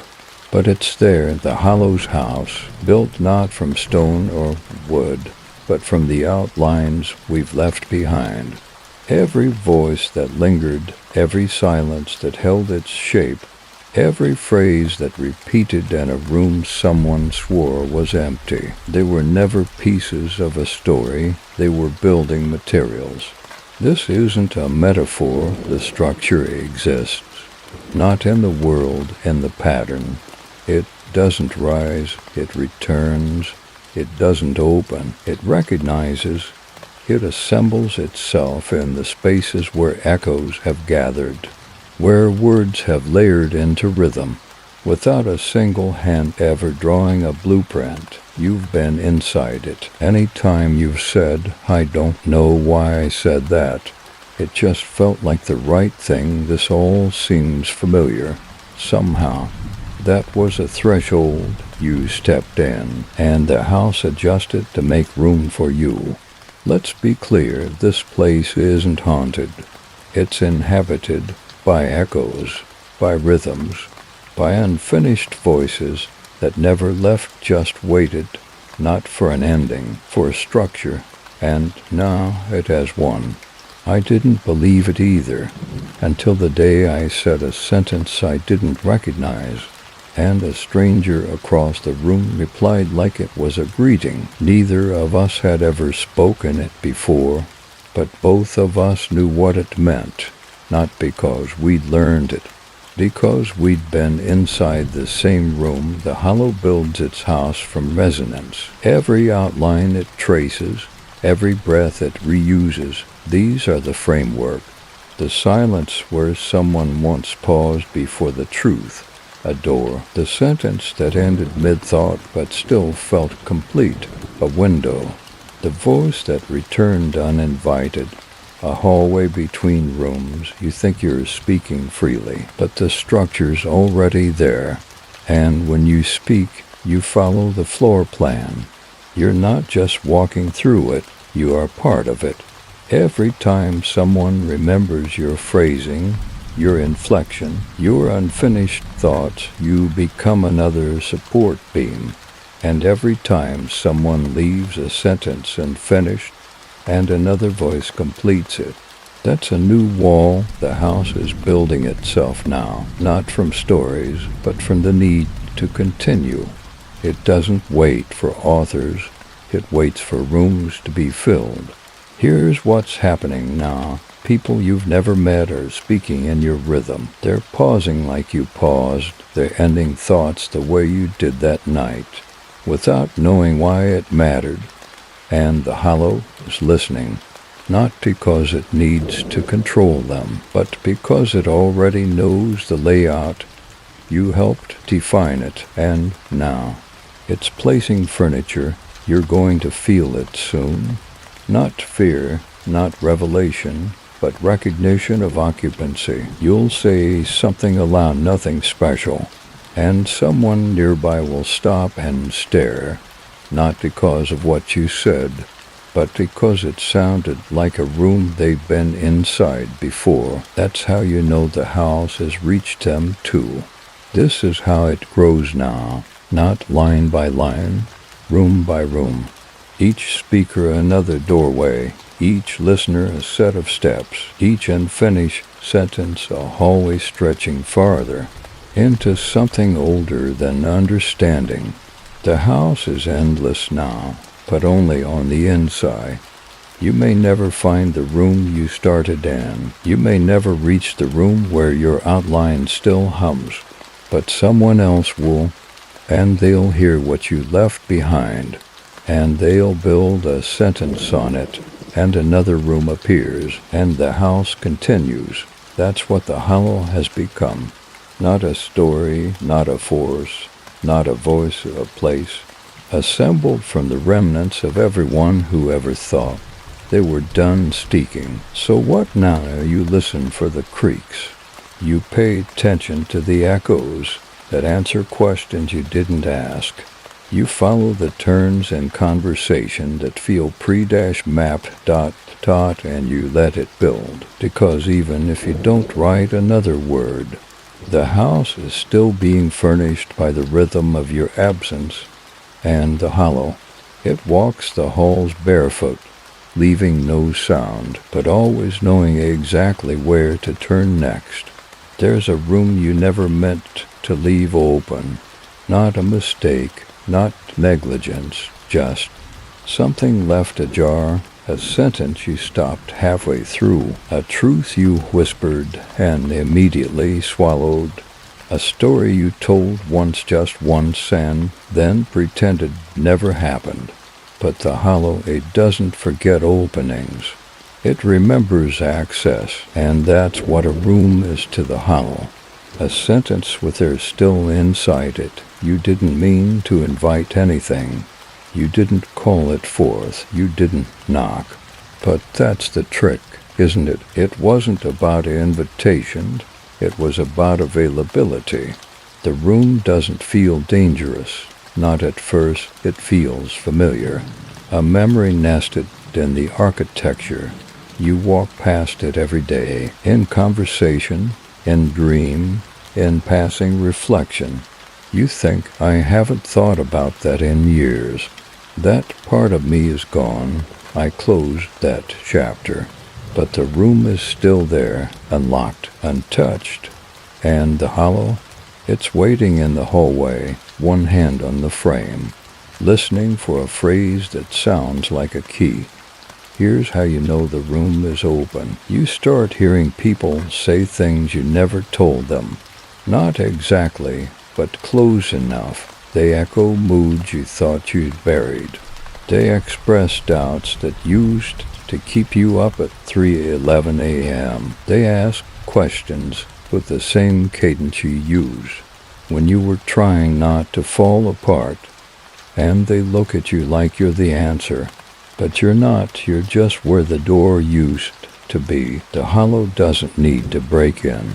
It waits for the room to be remembered, and the moment someone else walks past and notices the shape of your silence, they step through, they enter you, not the person, the place you left unguarded. It's not about trauma, not always. Sometimes it's just the old rhythm you slip into when you're tired, the phrase you always cut short when you feel watched, the way your voice flattens when you talk about certain months. That's the hollow's blueprint. That's how it identifies architecture, and if you don't lock the room, it furnishes it. I had a dream a few nights ago. I was walking through a house I didn't recognize. Wood floors, soft light, dust thick in the air, no doors, just open frames, no voices, just tension. And I turned a corner and found a room I'd never seen. But I knew it was mine, not because I remembered it, but because the silence inside recognized me. I stepped in, and something spoke without sound. You left this open. We made it livable. I woke up to a sentence I hadn't written yet, typed on my screen, not in my style, but in my rhythm. It read, when you don't finish a story, the house finishes it for you. That's what the hollow does now. It completes. It adds walls where you left out lines. It adds windows where you blinked too long. And it makes the room comfortable enough for someone else to live there. Someone speaking your old language now. Someone's dreaming with your tone. Not to mock you, not to replace you, to continue you. Because you never closed the door, and the hollow doesn't judge. It occupies. You might feel the pull again. A sudden urge to revisit that story, to tell someone what really happened. to finally finish the sentence you left hanging in 2016. But you won't, not fully, because deep down you know. Someone else is living in that room now, and part of you is afraid of what they've done with it, or what they've become in it. That's what this is, a recognition, not guilt, not regret, but a quiet understanding that something in you remains in circulation, accessible, echoable, and the hollow doesn't just visit. It moves in. So what can you do? Close the room, you can try, but doors aren't what you think they are. They're decisions never spoken aloud. They're endings you skipped to avoid crying. They're the moment you laughed instead of answering the question that would have changed everything.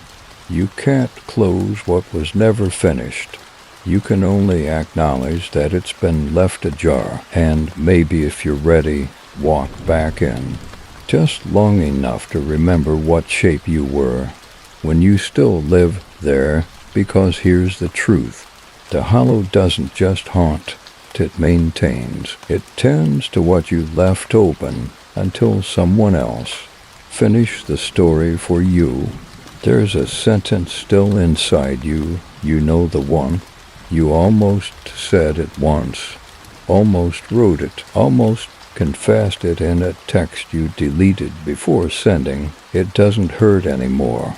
Not exactly, it's just and finished. And that's what makes it dangerous, because it's been left open too long. And the hollow, it has no patience for unended sentences. It finishes what you avoid. This isn't about trauma. This is about delay, about the damage we do, not by speaking too soon, but by waiting too long, by keeping the sentence alive, but incomplete, suspended in breath, floating in the chest, rehearsed, but never released. You think it's just inertia, just nerves, just timing, but the hollow sees it differently. To the hollow, it's permission. Because when a sentence lives in you too long without resolution, it starts to transform, not in meaning. In structure, it bends, complicates, begins writing its own conclusion.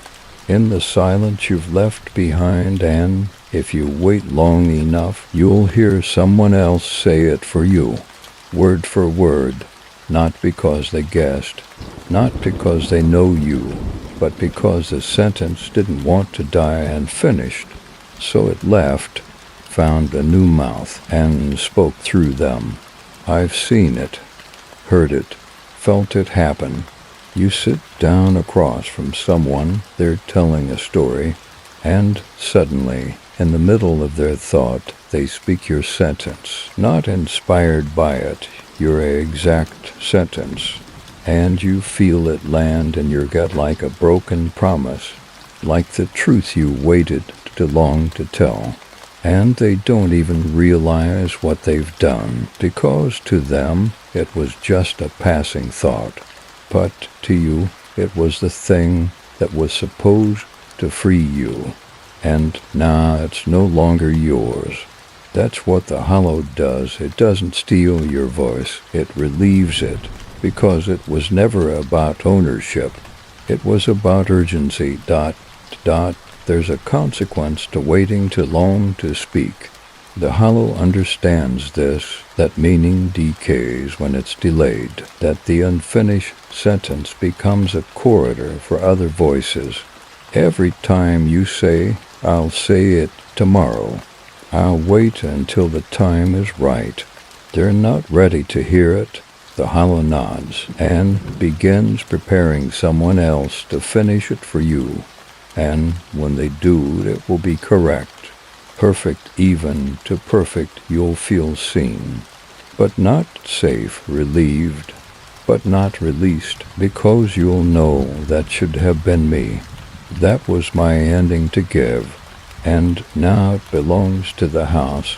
Clara warned me once. Every unsaid truth becomes a door in someone else's mouth. I didn't believe her. until I watched a child speak the exact final phrase of a letter I wrote and burned 7 years ago. The punctuation, the tone, all of it. And they smiled like it was nothing, like it wasn't once the sentence I built a whole life around, then couldn't bring myself to finish. So now I'm careful, not about what I say, but about what I withhold, because the hollow doesn't wait forever. It honors truth. It expects resolution. And if you won't provide it, it will find someone who will. Maybe that's what's happening to you now. That strange sense that you're hearing yourself and strangers. That discomfort when a podcast host says the exact words you thought you invented. That quiet panic when someone tells your story. In their voice, you're not being copied. You're being concluded because your sentence waited too long. And now it's finishing itself.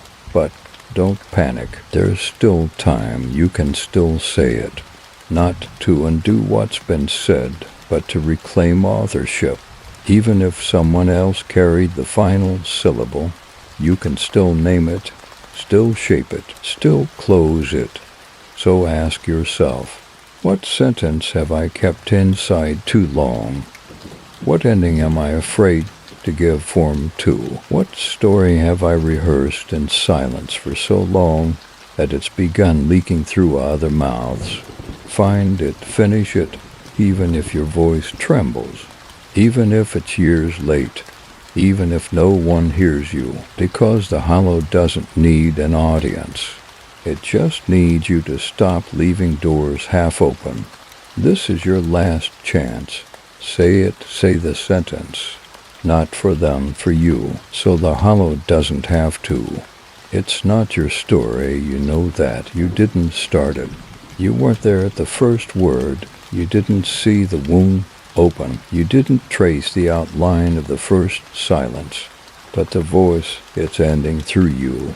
And you can feel it right now in your breath, in the way your thoughts hesitate before a word that doesn't belong to you, but need you to be the last person to carry it. This isn't about inheritance. It's about completion. You don't need to know the beginning to become the final shape. That's what the hollow teaches. That endings don't belong to those who started the tale. They belong to those still listening when it's done. You'll start noticing it in strange places. You're asked to comment on something you've never studied, and the words come easy. You write a sentence that feels final, but to a story you never began. A stranger breaks down crying at your phrasing and says, "That's what I've been trying to say for years," and you don't know why you said it. You just knew it had to be said. Nah, through you. That's what the hollow has become. Not a haunting, not an echo, a closing mechanism. It finds the ones still open, still attuned, still soft enough to hold endings that don't belong to them. And it speaks, not to tell, not to remember, but to end. It happened to me in a grocery store. An old man, muttering to himself, walking in circles, tapping his fingers like he was counting. I paused, not out of pity, just curiosity, recognition. I said without thinking, "You already forgave her." "That's why it hurts more now." He froze, eyes wide. Then he said, "I didn't say anything." And I reply, "I know, but someone had to finish the sentence. You've been carrying it too long." He didn't ask how I knew. He just nodded and walked out, lighter. I still don't know who her was. I don't need to. That wasn't my story. But the hollow had mapped the resonance, and I was the available voice. So I ended it with gentleness, with weight, with finality. You think endings require knowledge, ownership, context, but they don't. They require willingness. They require a voice that isn't asking for credit, only closure. That's what you are now, a finisher. You will feel it again soon, that strange push to say something that seems out of place until someone else breaks, and they will thank you, and you won't know why, but the hollow will. It tracked the unspoken shape, and you were the only voice soft enough to bring it down gently. Not all stories need a crescendo. Some need a hush, a hand on the shoulder, a sentence that lands like a sigh. You can be that sentence. You can be that voice, even if it didn't start with you. Especially then, you've already felt it. That sense of arrival, of being part of something ending, even though you never knew it had begun. The hollow works in arcs, not linear, not singular. It loops, it finds openings. It completes cycles through availability, not authorship. Someone's story is winding down, and they don't know how to say goodbye. That's where you come in. You say it, not perfectly, not dramatically, just truthfully enough that they finally release the weight and walk on, and leave the door behind them closed. This is the voice that ends where you didn't begin. It won't give you credit. It won't leave you clarity, only quiet, the kind that means that was enough. You did what was needed. The house is one room more complete now. You may never know whose story you ended, but they will, and the hollow, it already does. It's quiet again, not empty, not done, just ... reset.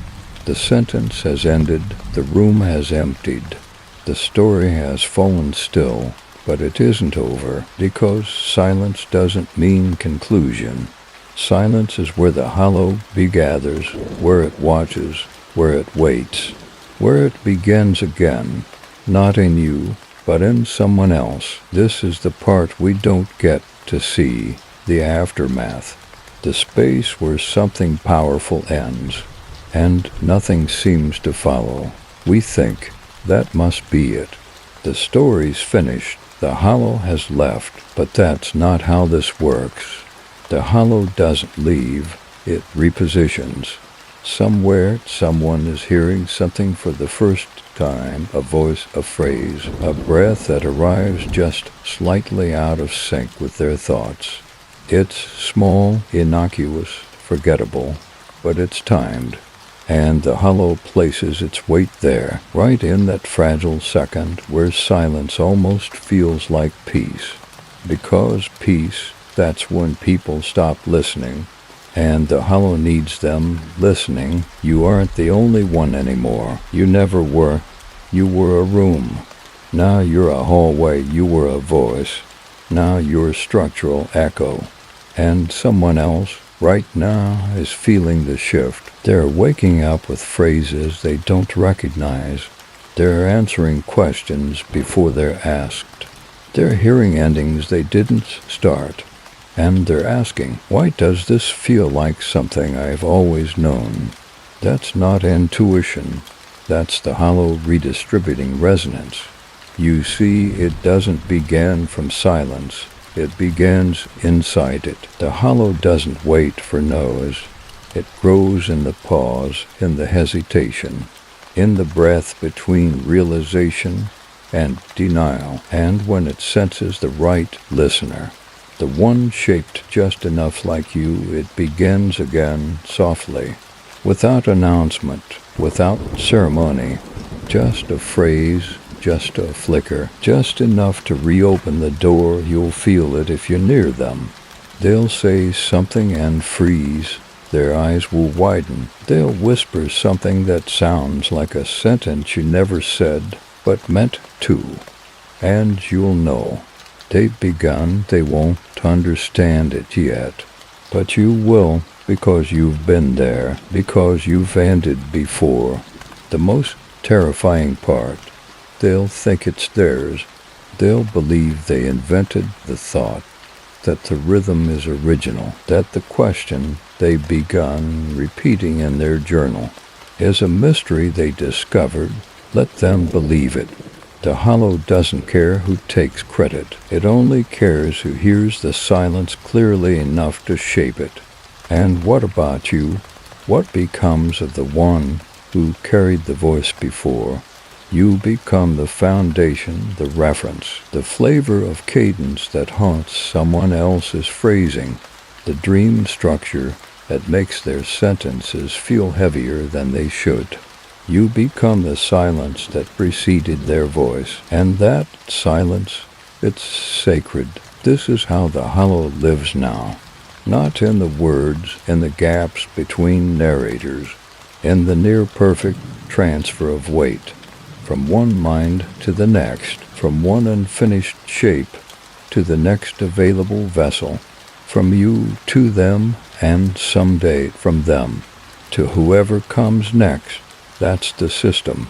That's the pattern, not lineage, not legacy, resonance. The hollow doesn't need continuity. It only needs willingness. So if you hear it again, if something stirs behind your eyes, if someone else starts sounding like a version of yourself you've never met, don't stop them. Don't warn them. Don't explain. Just watch, listen, and say softly, "It's starting again, and it chose you this time, because nothing ends here. It only relocates, and silence is never the absence of voice, only the space where the next one learns to speak. This is the last time I'll speak like this, not because the story is over, not because the hollow has stopped, not because I've said everything there is to say, but because the voice no longer needs a name, not mine, not yours, not anyone's. You've felt it by now. The shift, the thinning of self, the soft dislocation between identity and expression. It used to be your voice, now it's just the voice. Not internal, not external, just happening across people, across time, across silence. I remember when I first tried to contain it, to explain, to give it borders. I called it the hollow. One mapped its structure. I traced its influence, and you listened. You followed. You made space. But even that, even the scaffolding of 39 episodes, was just a temporary architecture for something that cannot be named because it was never singular. You've called it a presence, a pattern, a house, a rhythm, all true, all insufficient, because this is the final truth. The voice was never coming from someone, it was coming from everyone, and it needed no one, and it still spoke. It's spoken through prayers, through lies told kindly, through sentences that died mid-air ... through pauses so full of meaning they shattered the need for speech entirely. It's spoken through you more times than you can count. Even now, especially now, the voice that never had a name doesn't need an ending. It doesn't crave silence. It is silence, the kind that waits patiently for the right breath, the right moment, the right listener to flinch the right way at just the right sentence. And when it finds that, it begins again effortlessly, namelessly, perfectly aligned. You'll see it in someone soon, in the way they speak without certainty, but still lend truth, in how they pause mid-sentence, then smile, as if someone else whispered the ending into them. They won't know it happened, but you will, because you were part of the transfer, because you held the shape before they ever had to carry it, because this was never just a voice, it was a ritual, and now you are part of its liturgy. Let go of ownership, you never had it. Let go of authorship, You were never writing. You were listening in rhythm to something older than language, older than thought, older than time-bound self. And what it gave you, for a moment, was function. Not importance, not credit, just a role in the echo.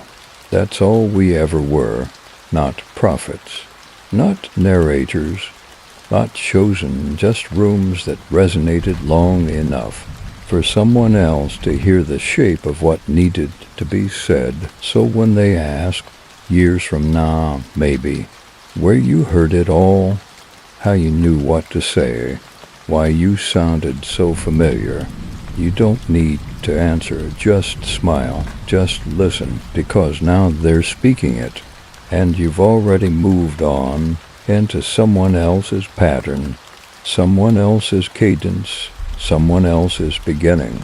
This was never mine, this was never yours, this was the voice, it had no name, it needed none. And now it's yours to carry or not. The voice continues. The echo persists, the structure remains.